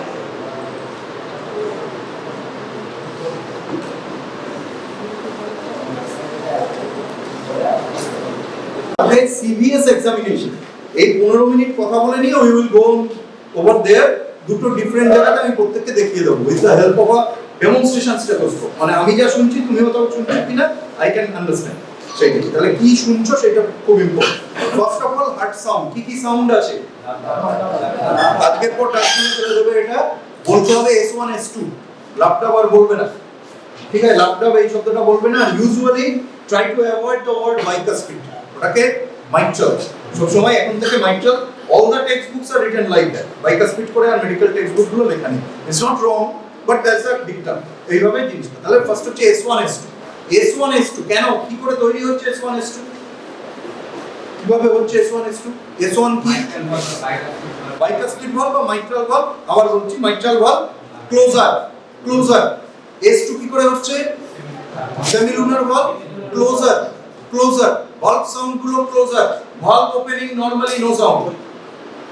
আবার বলা MCQ তেও আসবে in future, valve closure, so AV valve closure leads to S1, semilunar valve closure leads to S2, mitral and tricuspid valve closure leads to S1, aortic and pulmonary valve closure leads to S2। সেজন্য S1 is actually M1 plus T1। M1 means mitral closure, T1 means tricuspid closure, S2 means aortic and pulmonary closure। aortic মানে S2 তে দাঁড়াচ্ছে হচ্ছে A2 P2। Clear everybody? একদম clear. S1 থেকে S2 এই পিরিয়ডটা কি period? S1 থেকে S2 this period is systolic। তো এই পিরিয়ডে যা কিছু পাবে that is a systolic event। So any sound, any extra sound, anything which is abnormal and happening in between S1 and S2, that is a systolic event। Any sound, any abnormal sound which is happening after S2 but before S1 is diastolic। খুব clear? S1 থেকে S2 যা ঘটবে systole, S2 থেকে S1 যা ঘটবে diastole. কার systole কার diastole? কার systole কার diastole? তোমরা ওখানে ওইটা দিয়ে ঢুকলে না বেটার হবে। আচ্ছা ঠিক আছে, কার সিস্টোল কার পরেরটা শুনতে পাচ্ছি, প্রথমটা শুনতে পাচ্ছি, atrial systole and ventricular diastole, sure। So what about ventricular systole and atrial diastole? তাহলে আবার একটা জায়গা এখানে ক্লিয়ার করতে হবে। বইতে সিস্টোল বলতে যেটা লেখা আছে সেটা কি, বইতে ডায়াস্টোল বলতে যেটা লেখা আছে সেটা কি? যারা পড়ে এসেছে, আমরা সিভিএস এক্সামিনেশন করছি, সিস্টোল আর ডায়াস্টোল নিয়ে আপাতত কথা বলছি। সিস্টোল আর ডায়াস্টোল নিয়ে কথা বলছি। ডায়াস্টোল কি? কার সিস্টোল কার ডায়াস্টোল? বইতে যে সিস্টোলটা লেখা আছে সেটা কার সিস্টোল? বইতে তো একটা সিস্টোল লেখা আছে, কার? অ্যাট্রিয়া। বইতে একটা ডায়াস্টোল লেখা আছে, কার?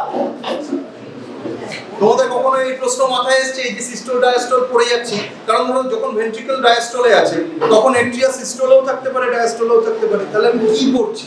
কখনো মাথায় এসেছে এই প্রশ্ন? বা ভেন্ট্রিকল যখন সিস্টোলে আছে, এট্রিয়া তখন কিসে আছে?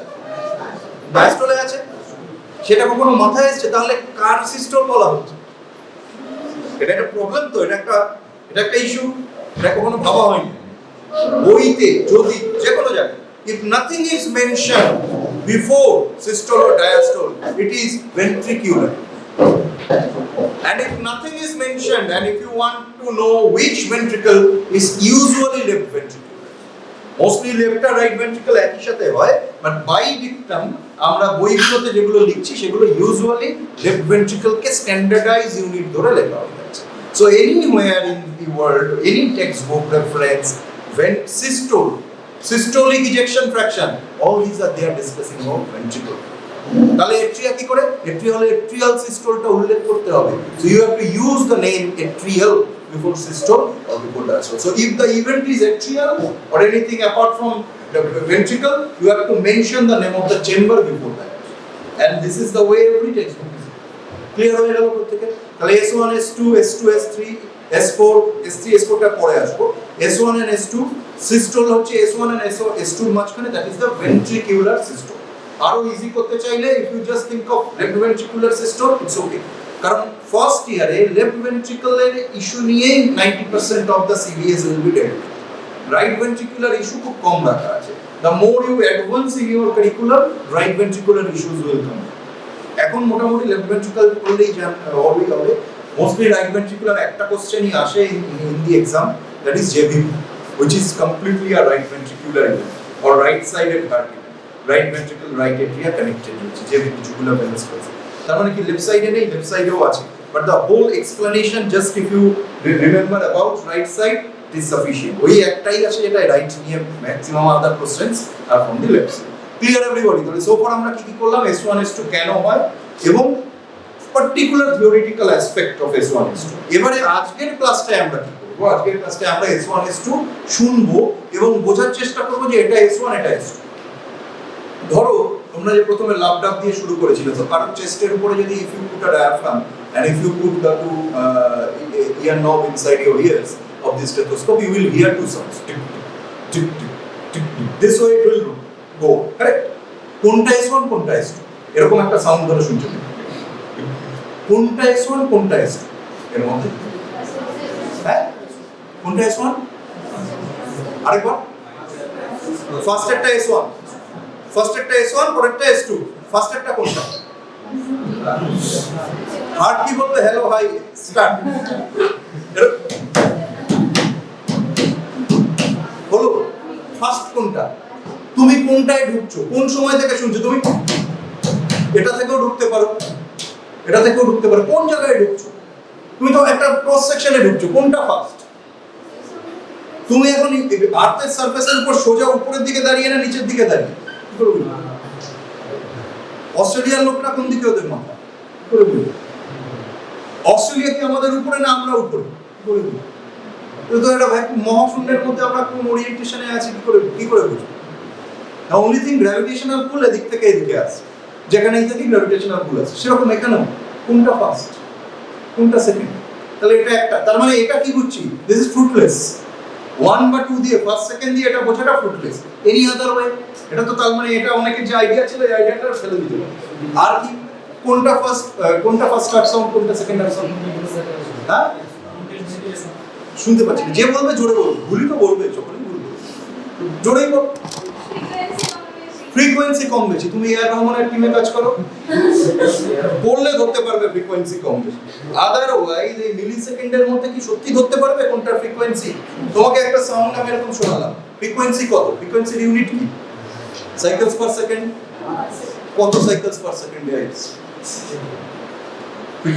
ফ্রিকোয়েন্সি তো বোঝা খুব difficult. Pitch to some extent we can understand, যারা musically trained they can understand better, but is this sufficient to identify S1 and S2? Intensity দেখে কিরকম, কোন সাউন্ডটা বেশি আছে। Very good. যদি দুটো সাউন্ড সমান আসে, যদি একটা লোক খুব মোটা হয় কোনো ইন্টেন্সিটি না পাও, আর একটু পরে গিয়ে দেখবি ইন্টেন্সিটি দেখে তুমি কিছুই বুঝতে পারছো না, একটু পরে যেটা তুমি বুঝে যাবে। তাহলে আমরা এখানে কি বুঝতে পারছি? হ্যাঁ, ফ্রিকোয়েন্সি S1 S2 ধরা যাবে না। তাহলে কিভাবে S1 S2 ধরা যাবে? S1 S2 we can identify with the help of timing. Timing কার সাথে টাইমিং করব? কোনো অন্য একটা ইভেন্টের সাথে যেটা হচ্ছে সেটাই। এবারে প্রত্যেকে একটা কাজ করো, নিজেদের গলায় চলে যাও। That is Adams Apple.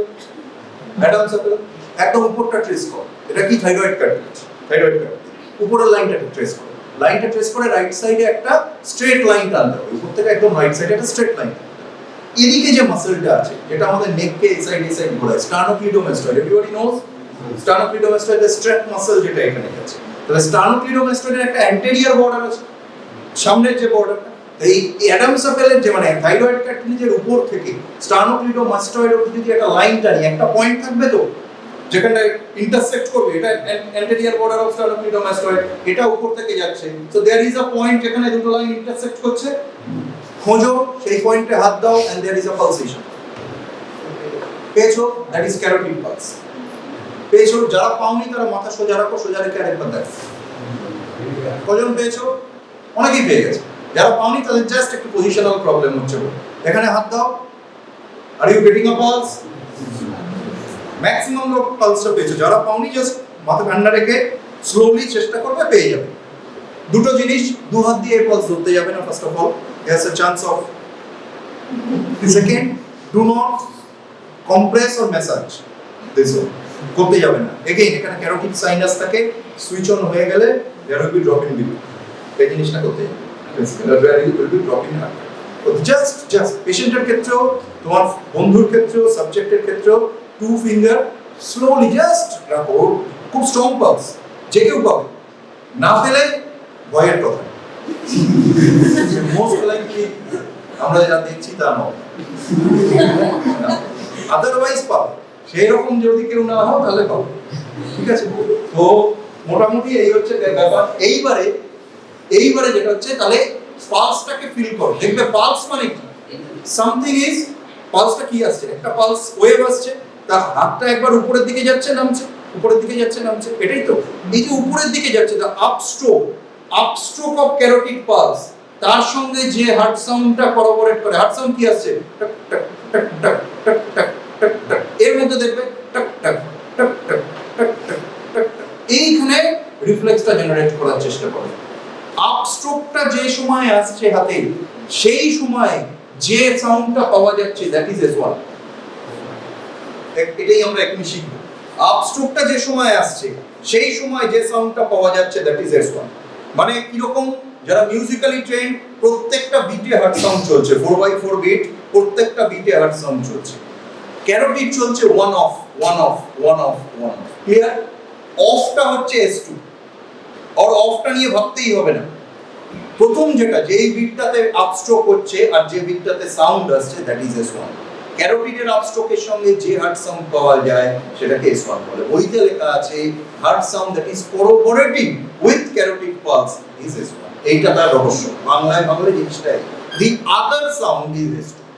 তাহলে একটাতে তুমি, কারণ কি, যখন ক্যারোটিডটা ফল করছে ওখানে আর কোনো ল্যান্ডমার্ক নেই, ওটা তো নিচে চলে যাচ্ছে, ওটা তুমি কিছু ফিল করতে পারবে না। You are only feeling the upstroke, বাকি টাইমটা পুরোটা ইনডেফিনাইট টাইম।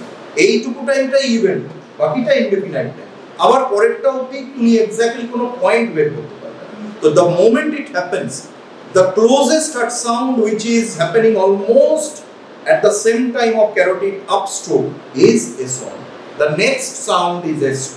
S2 সময় ক্যারোটিডে কোনো পালসেশন নেই, আবার S1 এ পালসেশন আছে। সো ক্যারোটিডের পর থেকে নেক্সট সাউন্ড অবধি যা কিছু দ্যাট ইজ সিস্টোলিক ইভেন্ট, আর নেক্সট সাউন্ড থেকে ক্যারোটিডের আগে যা কিছু দ্যাট ইজ ডায়াস্টোলিক। এই জিনিসটা আজকে বেসিক মেমোরিতে ঢুকিয়ে রাখো, পরে এটা কাজে লাগবে। তার মানে কোনো এক্সট্রা সাউন্ড তুমি হার্টে পাচ্ছ after carotid pulsation that is systolic problem. কোনো অ্যাবনর্মাল সাউন্ড তুমি হার্টে পাচ্ছ যেটা শেষ হওয়ার সাথে সাথে ক্যারোটিড পালসেশন আসছে that is diastolic problem. Clear everybody? Clear? তাহলে ক্যারোটিড পালস থেকে সিস্টোল শুরু হচ্ছে, আর যেটা শেষ হয়ে গিয়ে ক্যারোটিডে স্টার্ট করছে that is a diastole. Clear everybody? এইভাবেই practically we need to do the time. হলো? চারটে পয়েন্ট বলে আমরা এখানে শেষ করছি, এরপরে ওই ঘরে যাব।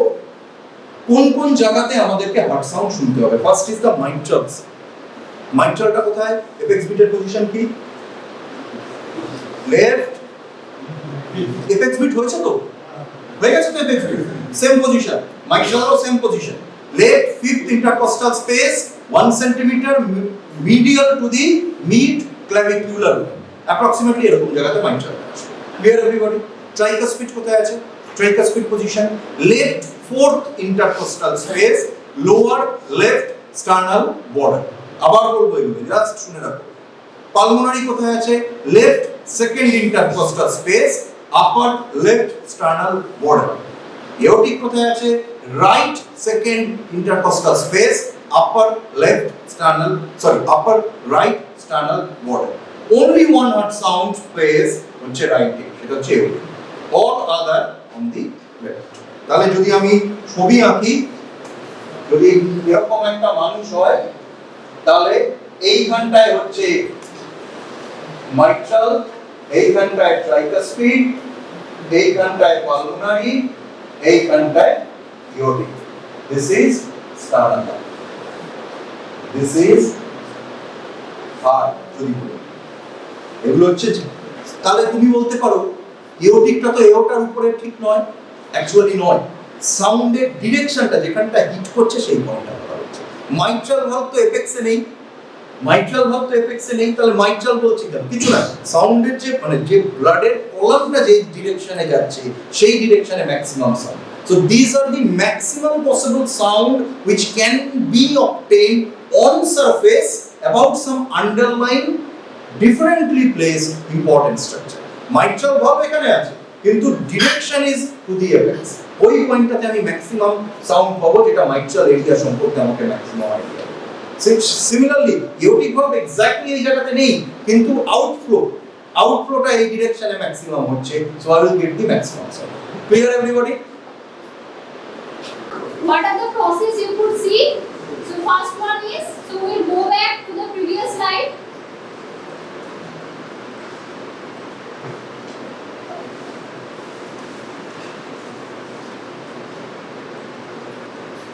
Okay, write it down. Okay, ulnar is present on the medial side of forearm. Okay, and it is homologous to the which bone? To the fibula. But why we are saying fibula in the leg it is lateral side bone, then why we are saying it is homologous? It is the medial side in arm, but fibula is lateral side in the leg. But why we are saying homologous? Because it has got the same property. Okay, ulnar is concerned with the extension, same as the fibula in the leg. Okay. Then the next point is, what are the different part of ulnar? Okay, so it has got the upper end, lower end and the shaft. Okay, just like the other long bone. Okay, so just like the other long bone means, next is how to determine the site of ulnar. Okay, so what is the peculiarity of ulnar? The head resides downwards. This is the only bone in our body where the head is present in the lower end. Okay, so how to see identify which one is the head? See, it has got two projection, one small, another one is globular structure. Okay, so this is the styloid process and this is the head of ulnar.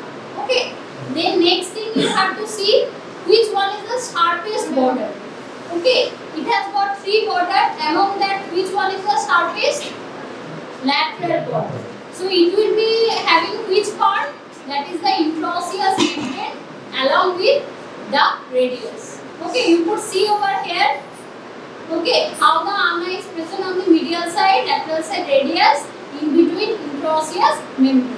Okay, and another thing is that, see, there are numerous processes and notch. So which one is the process? How many process it has got? Two process. Number one is O and C. Remember O and C. Okay, O for olecranon process and C for coronoid process. So which one is the olecranon process? Process means what? Projection. Okay, and notch means there is depression. Okay, So which one is the projection? This is the olecranon process, this one. Okay, so olecranon process it will articulate with olecranon fossa of humerus. Olecranon fossa of humerus. Have you seen the olecranon fossa? Just extend your hand, see this side, back of that, extend. Okay, so you could got one fossa. Okay, so that is the olecranon fossa. Okay, and this is the olecranon process. So this point of elbow is formed by olecranon process. Okay, then next one is which process? Coronoid process. So which one is the coronoid process? See this anterior part. There is another small projection. This is known as coronoid process. And there are two notch. One is trochlear notch, another one is radial notch. So which one is the trochlear notch? This one. Okay, this is the trochlear notch. And see, this is the radial fossa, just this side. On the lateral side, again you are having one small passage. Okay, that is known as radial notch. It will articulate with the radius, head of radius, and it will form the superior radioulnar joint. So tell me which side of bone it is? Who has the bone? Show me the side. Left side or right side? How you are saying? Lateral border would be facing which side?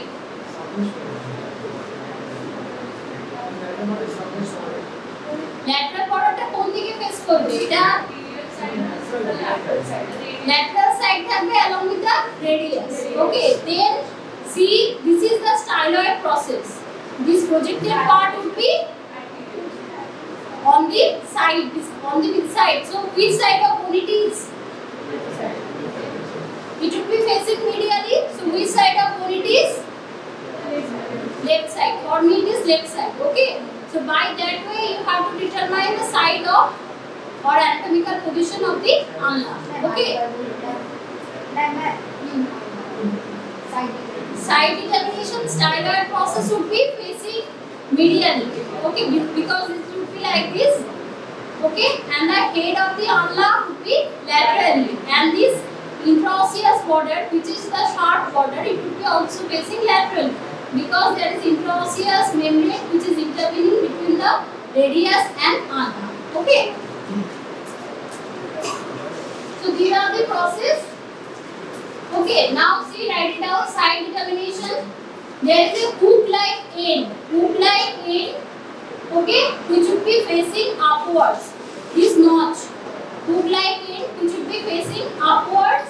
Then the concavity of hook-like end again, it would be upwards. So this hook and this concavity both would be facing upwards. Okay, and there is a sharp crest-like border which would be facing lateral. Sharp crest-like border which would be facing lateral. So that is the intraosseous border. Okay, that is the intraosseous border.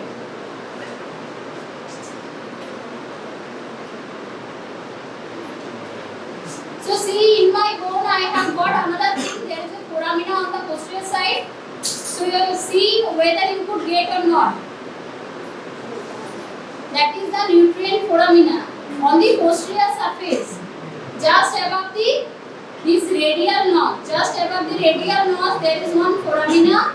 So that is known as nutrient foramina. And you know what is the rule is saying? To the elbow I go and to the knee I flee. So the nutrient foramina would be directed. কোন দিকে থাকবে? Nutrient artery কোন দিকে থাকবে? To the elbow I go. The elbow I go and to the knee I flee. But ulnar হচ্ছে medial side. তাহলে nutrient artery কোথায় যাবে? Upwards. Okay, and this is the nutrient foramina. Okay, this is the nutrient foramina. Okay. So this thing already you know. Okay, concavity of the upper end যেটা আছে, it should be facing always forward. So remember this. This is what coronoid process. So coronoid process should be always facing anteriorly. Okay, coronoid process would be facing anteriorly. Number 1 point, and intraosseous border it would be facing on the lateral side. Okay. So how many processes and notches?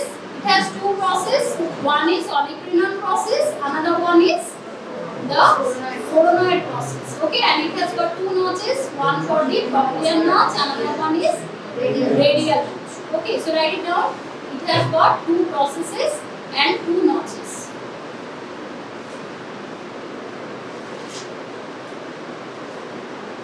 Okay, so this whole is the olecranon process. Okay, which would be when you are flexing this one, it is just getting out, but whenever you are just relaxing your arm, at that time where it is going? To the olecranon fossa of humerus. It is occupying or lodging in that area. Okay, olecranon fossa. So see, they have shown this is the olecranon process. Okay, and this notch is first notch you are getting trochlear notch, and this projection, anterior projection is coronoid process, and this is the radial notch. And see, this is the lower end. Okay, so lower end, what is this bone? It is bone, right?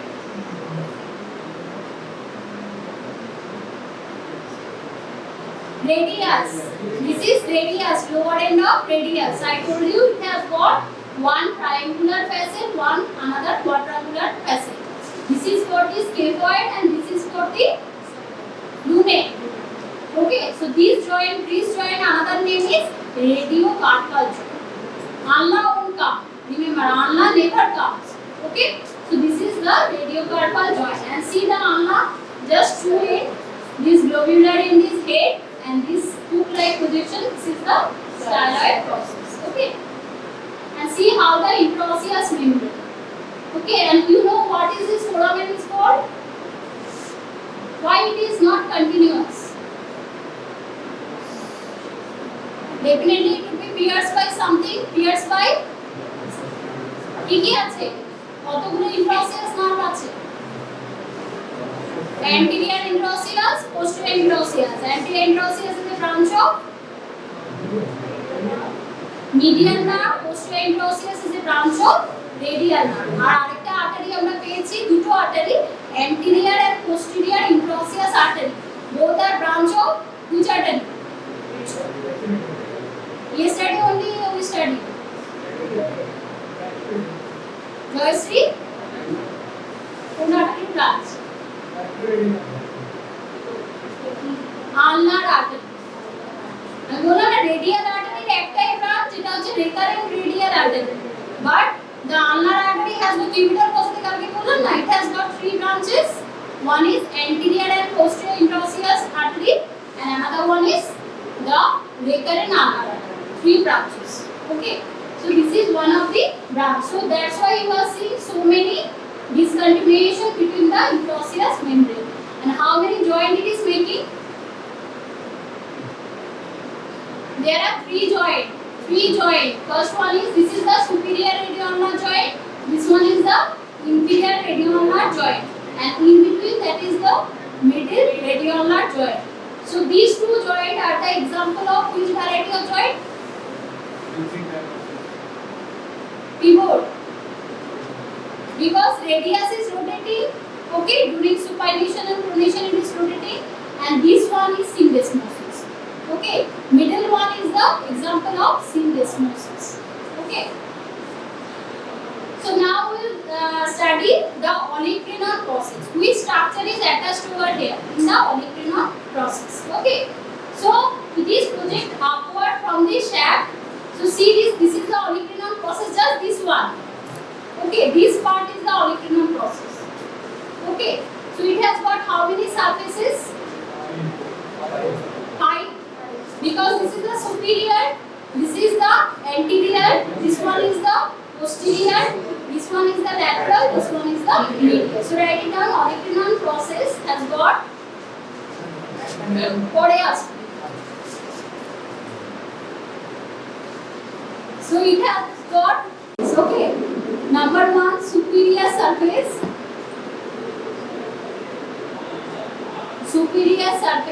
anterior surface, posterior surface, lateral and medial, just like the other structure. Okay, So in the superior surface, so this is the superior surface. Now if you see closely the superior surface, it has got one smooth surface and one rough surface. Rough surface means to the side. You see the ulna, this is the rough surface. So which thing would be attached over here? So that is the triceps. Okay, triceps. This is the main muscle on the posterior compartment. It has got 3 belly, 3 head, long head, short head, another one is lateral head.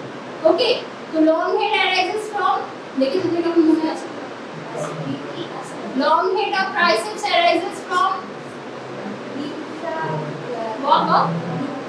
infraglenoid of scapula. Very good. So this is the scapula. Supraglenoid থেকে হবে long head of triceps R infra থেকে বের হবে long head of triceps. So এই টেন্ডনটা কোথায় গিয়ে insert করছে? To the olecranon process superior surface on the rough part. Okay. Then there is a capsular ligament. Capsular ligament of which joint? Elbow joint. Okay, capsular ligament of elbow joint are present on the margin. Okay, margin is for the attachment of capsular ligament of elbow joint. Okay.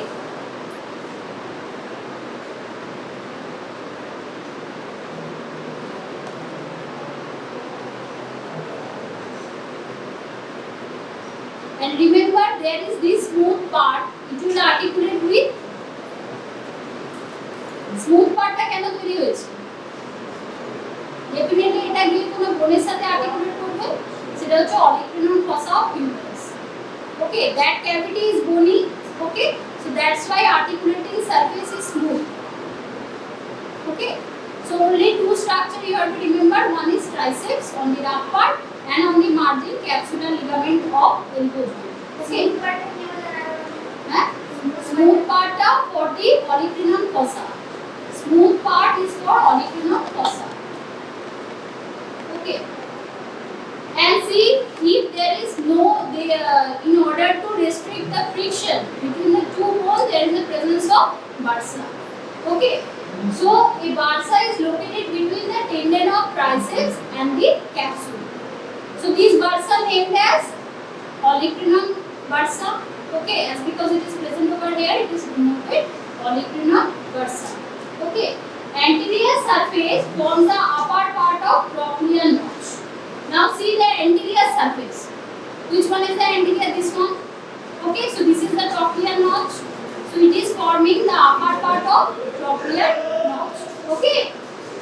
Then the posterior surface from the triangular subcutaneous area.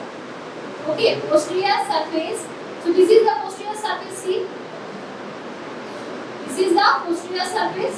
So it will form the triangular subcutaneous. You could feel it. This point of elbow. Okay. Point of our elbow that would be formed by the olecranon process. Okay. So that is which part? The posterior part. Okay. And bursa separated from the skin. So in between the skin and this muscle there is the presence of bursa. This is so much, there will be so much friction, right, in this area. Always you used to give the pressure over this area. So that's why again there is the presence of bursa. Okay. Then upper part forms the point of elbow. This part, upper part, this thing already I told. Upper part is forming the point of elbow.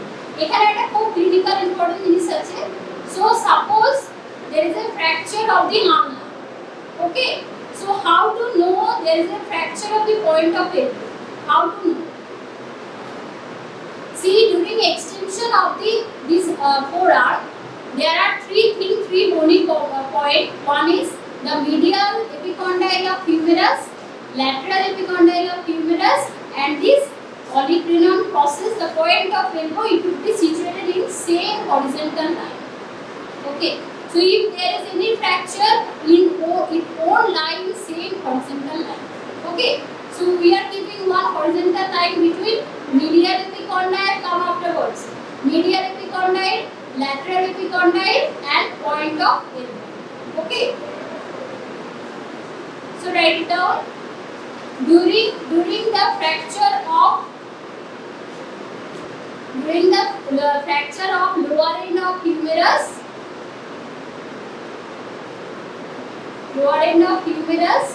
the medial epicondyle,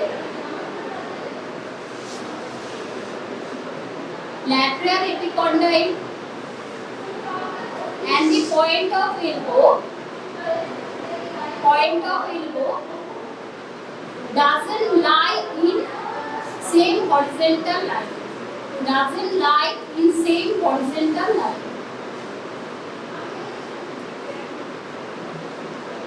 Understood? So in X-ray also you could ask the patient to extend the hand, then also you will see that there is some deviation of this horizontal line. Okay.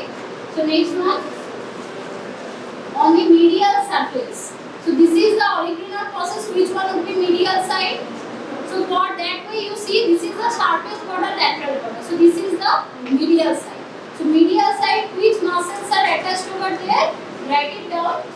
Number 1 is flexor carpi ulnaris. You write it in the short form.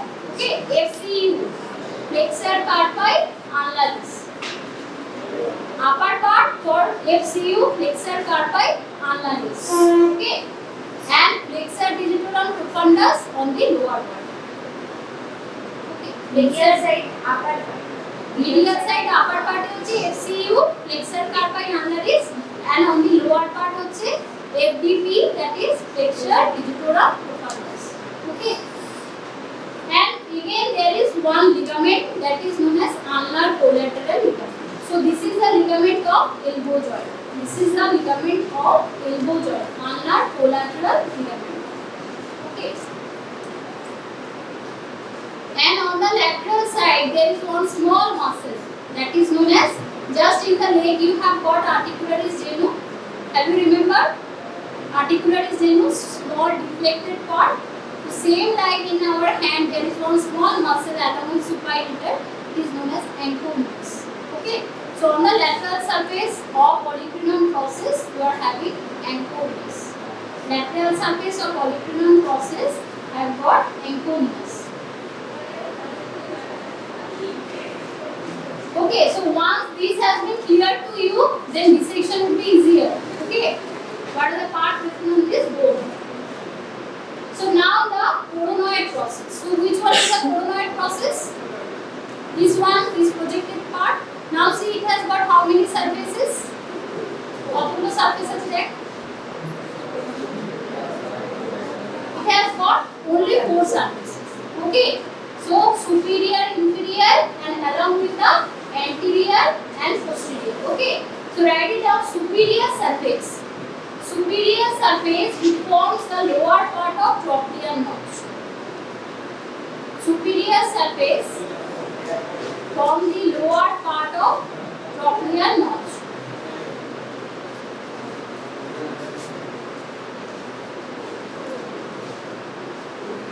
Okay, so see, on the superior surface it is from the lower part of trochlear notch. Anterior surface, at the lower corner there is ulnar tuberosity. Now important thing is which one is the ulnar tuberosity. See the bone. Which one is the ulnar tuberosity? See this projection at the side of the coronoid process. Okay, at the side of coronoid process, here you will get some small projection. Okay, so that is known as ulnar tuberosity. So it won't be looking like the radial tuberosity. Radial tuberosity is much larger. Okay, so which part is attached over here? Brachialis. Brachialis is the muscle of which compartment? Brachialis কোন compartment muscle? Anterior compartment of the deep muscle. Okay, so it will be inserted where? To the ulnar tuberosity. Okay.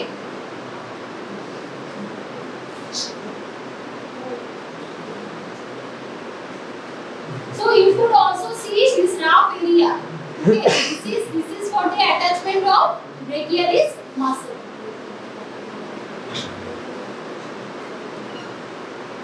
Okay, so next slide. So see, it has shown the different features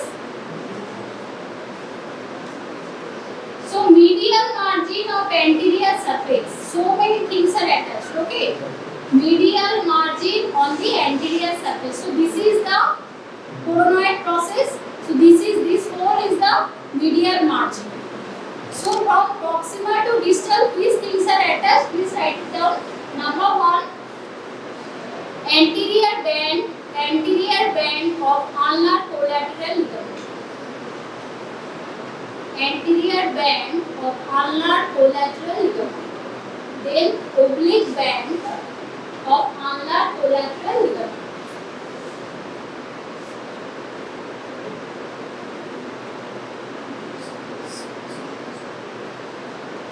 Okay, so which is this muscle? FDS means flexor digitorum superficialis. Okay, flexor digitorum superficialis, where it is attached on the lower part. On the lower part, there is the attachment of flexor digitorum superficialis. Okay, so all the muscle of deep compartment. প্রথমে কি লিখবে? flexor carpi ulnaris, then flexor digitorum profundus. Now you are getting the flexor digitorum superficialis. Okay, so these are the muscles of the deep compartment. Okay, then ulnar head of pronator teres. This thing you know. Repeatedly I said pronator teres has got two heads. One head is coming from the humerus, another from the ulnar. The humerus head টা কোথা থেকে আসে? Medial epicondyle. It is a common flexural origin. Okay, and another head, ulnar head is coming from where? From the coronoid process. Now you understood which one is the coronoid process. Okay, so last thing, that is the ulnar head of pronator teres and ulnar head of flexural pollicis fundus. Flexural pollicis fundus. Okay. So these are the all muscles that are attached to the coronoid process. You don't know, you doesn't know from where the MCQ used to come. Okay, you don't know anything to come. So for that you have to develop the concept. Okay, कि coronoid process से क्या-क्या muscle आता है. So all are the deep compartment muscle. Understood? All are the deep compartment muscle. Next on the lateral surface. So this is the coronoid process, which will be the lateral surface. This one, this area means towards the interosseous border. So lateral surface is articular for the circumference of the head of the radius. You know this is the radial notch. So here it is the annular ligament, attachment of annular ligament. You all know it is present where? Annular ligament है किधर रखे?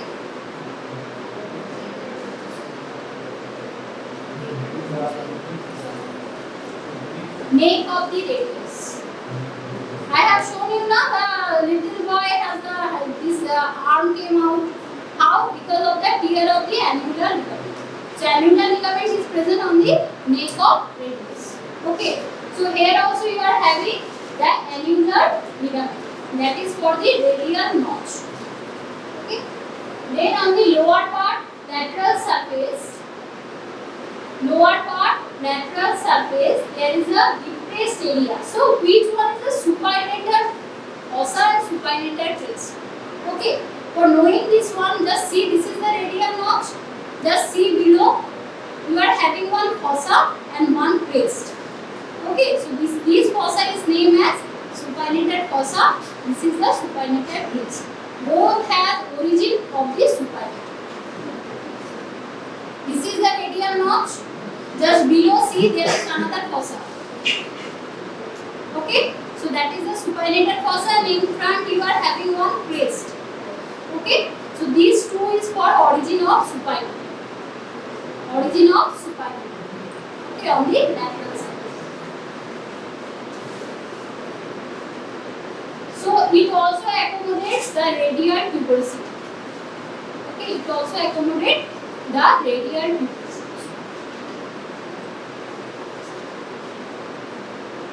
So this thing only they have said, the supinator fossa is limited posteriorly by this crest. So that is the supinator crest, origin for the supinator muscle.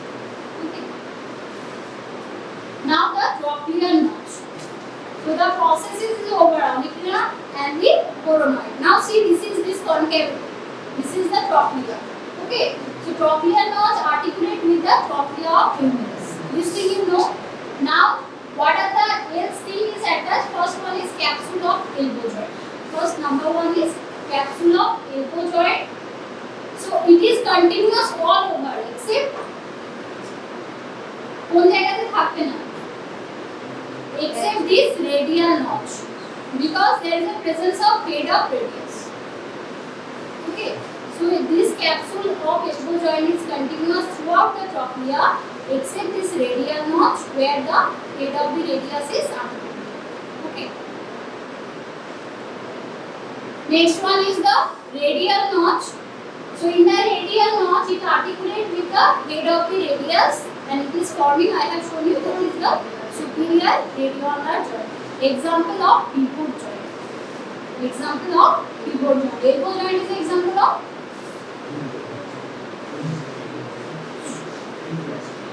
hinge joint. Another example of hinge joint. Hinge joint কেন হবে hinge joint? Hinge joint এ কি আছে? Meniscus আছে না? হ্যাঁ?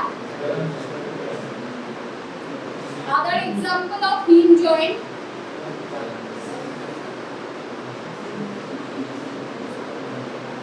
Hinge joint is, have you seen the door? The same mechanism. Okay, some part there will be some reciprocate thing. One would be convex, another would be concave. Okay, so this is a type of hinge joint. Okay, so this knee joint is an example of condylar joint. Okay, tell me example of saddle joint. Thumb, that means first carpometacarpal joint. Okay, so it is a type of saddle joint. Saddle joint means it could move in any direction. Okay, hinge joint has got which function? কি function হয় এর মধ্যে? Flexion, extension আর কোন function হয়? তুই দেখ না দরজার আর কোন function হয়? No, only flexion and extension. Okay, but this thing is supination, pronation. It would be done by superior and inferior radioulnar joint. Okay. Then annular ligament is attached to the anterior and posterior margin of the notch. That is the radial notch. Now shaft. It has got three border and three surfaces. So what are the border you are having? Lateral border, medial border and anterior border. Okay, and what are the surfaces? Anterior surface, then this side is lateral surface, another one is medial surface. Okay, so write it down, this one lateral border, it is the intraosseous border and sharpest border. So is the intraosseous membrane is attached throughout? No, only the middle to fold. Intraosseous membrane is attached only the middle to fold. Okay.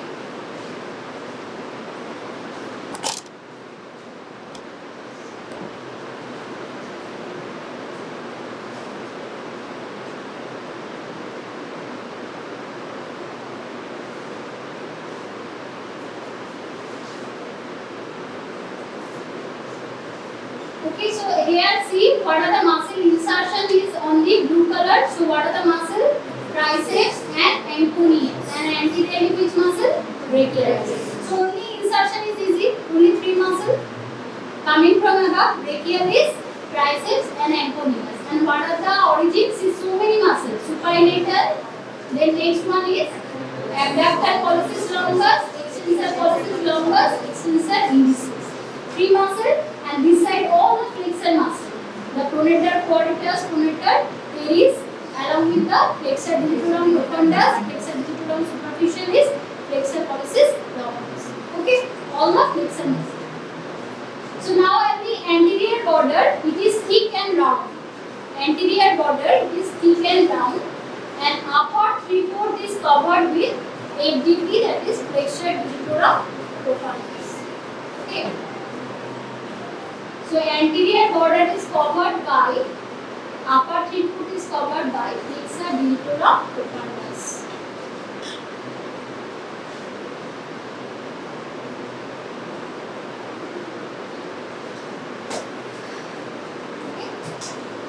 Then on the posterior surface, now you see the posterior surface. Just feel in your hand only the medial border.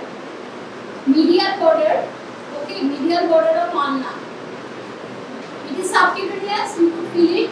Okay, and there is a deep fossa of the forearm is attached over this area. And what are the muscles? There is a common aponeurosis. This is also known as common flexor aponeurosis. Okay, so these three muscles they will be covered by a common membrane. So what are the membranes? Upper 3/4 by flexor digitorum profundus, middle by extensor carpi annularis, and upper 3/5 by flexor carpi annularis. So above you could say there is two muscles, flexor digitorum profundus and flexor carpi annularis, and below on the middle there will be extensor carpi annularis. Okay.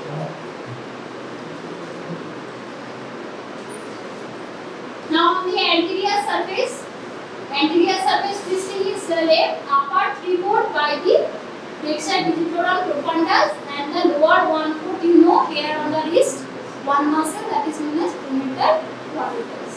Okay, and nutrient canal you have seen, this is the nutrient canal, it is directed upwards. Okay, so these are the few points about the ulna.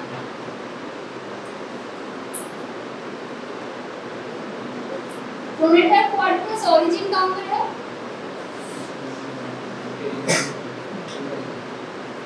So this is the origin, okay? Lower 1/4 of ulna. Insertion कहाँ पर होगा?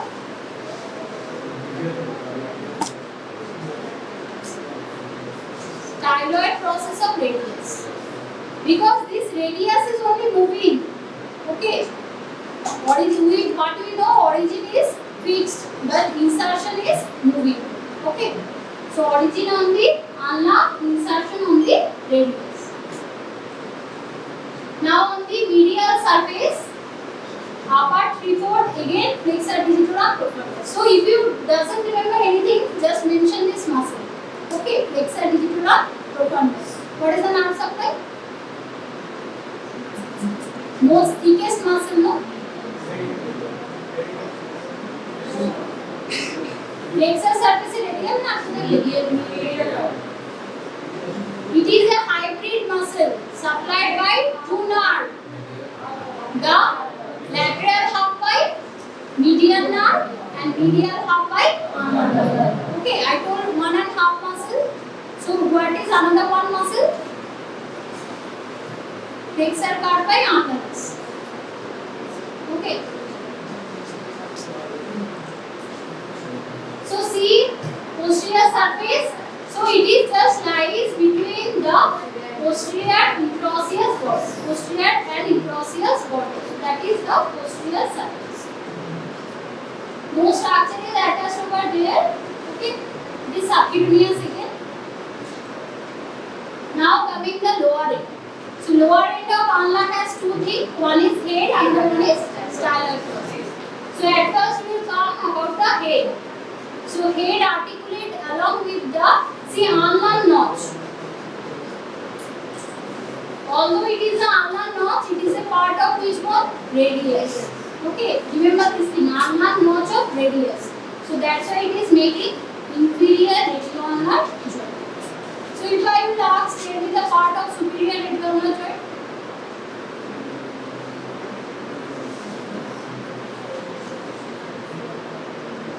So it would be just opposite. এই মত তো পড়ি superior radial joint কি কি part তৈরি করে? একটা হচ্ছে radial notch of ulna and the head of the radius. So it is just opposite. Okay.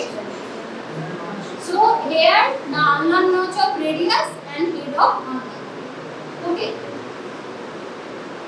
Then there is one articular disc. Okay, articular disc that separate the head of the wrist joint. Pressure where it is present.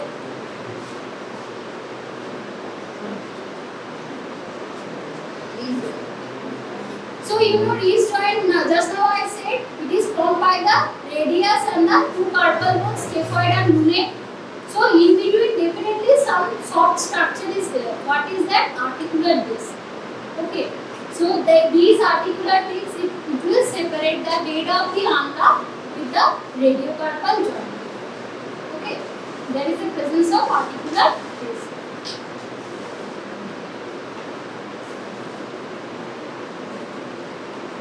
Okay. Then the styloid process. Okay. So it is project downwards on which side? On the posterior medial side. Okay. Projected part from the lower end of ulna and it is present posterior medial. Okay. I told you two fracture of styloid process. What are they?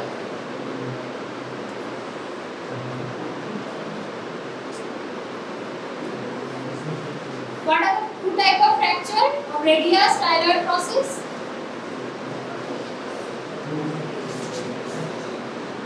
Dinner fork appearance and the Smith fracture, Pullis fracture and Smith fracture. Understood? So that is for the radial styloid process. Ulnar styloid process is so small. Okay, so there won't be any kind of fracture. Okay. Now see ossification, primary center, it is present on the shaft, okay, present on the 8th week of intrauterine life. Upper end, when does it appear? During 8 year and fusion on the 18 year. And the lower end, 6 year and 20 year. Okay, just write it down, the ossification. If you won't remember, just write 7th or 8th week of IU life, primary center, all of center. Okay. So this is 8th week of intrauterine life. So why we are saying primary center? Can a primary center बोल सकते हैं?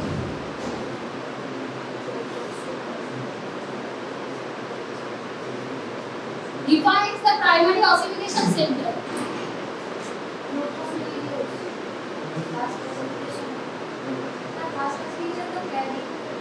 Ossification माने कि it's a process of bone formation. So it will be happening before birth. Okay, before birth जो भी है that is known as primary center, and secondary center is after birth. Okay, and see this is the lower end. So lower end appear first, unites last. It is appearing on the 6th year, but unites on the 8th year. Okay, so this is the two bone. How does it look? This is the radius and this is the ulna. Okay, so in between that is the interosseous membrane. So there is one thing that ulna is stabilizing the forearm. Okay, ulna is stabilizing the forearm. How? Because it is grasping this olecranon fossa of the humerus. Okay, this is one point and helps in supination and pronation of the forearm along with the radius. So these are the 2 points about the ulna, and one thing I told, another one about the point of view. Okay, so during extension these 3 points would be lying on same parallel plane or the horizontal plane. So if any fracture will happen, there would be deviation of this line. Okay, so this is all about the ulna. And another thing you will get in the clinical anatomy of lower limb. So write it down. Number one is funny bone or funny elbow. So which one is the funny bone? Medial epicondyle. Okay, medial epicondyle of humerus. Okay, and another one is tennis elbow. Tennis elbow is seen in কোনটাকে tennis elbow বলে? Tennis খেলতে हो ना tennis lateral epicondyle. Okay, fracture of lateral epicondyle, this is known as tennis elbow. And which nerve is there will be interaction of which nerve?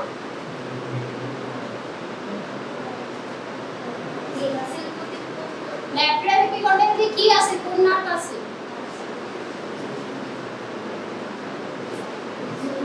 These are the two epicondyle, right? Medial and lateral. Medial দিয়ে আসবে ulnar nerve. Okay, and lateral দিয়ে কি আসবে?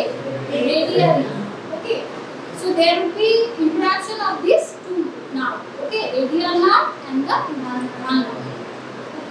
So this funny bone is very common. You have all experienced.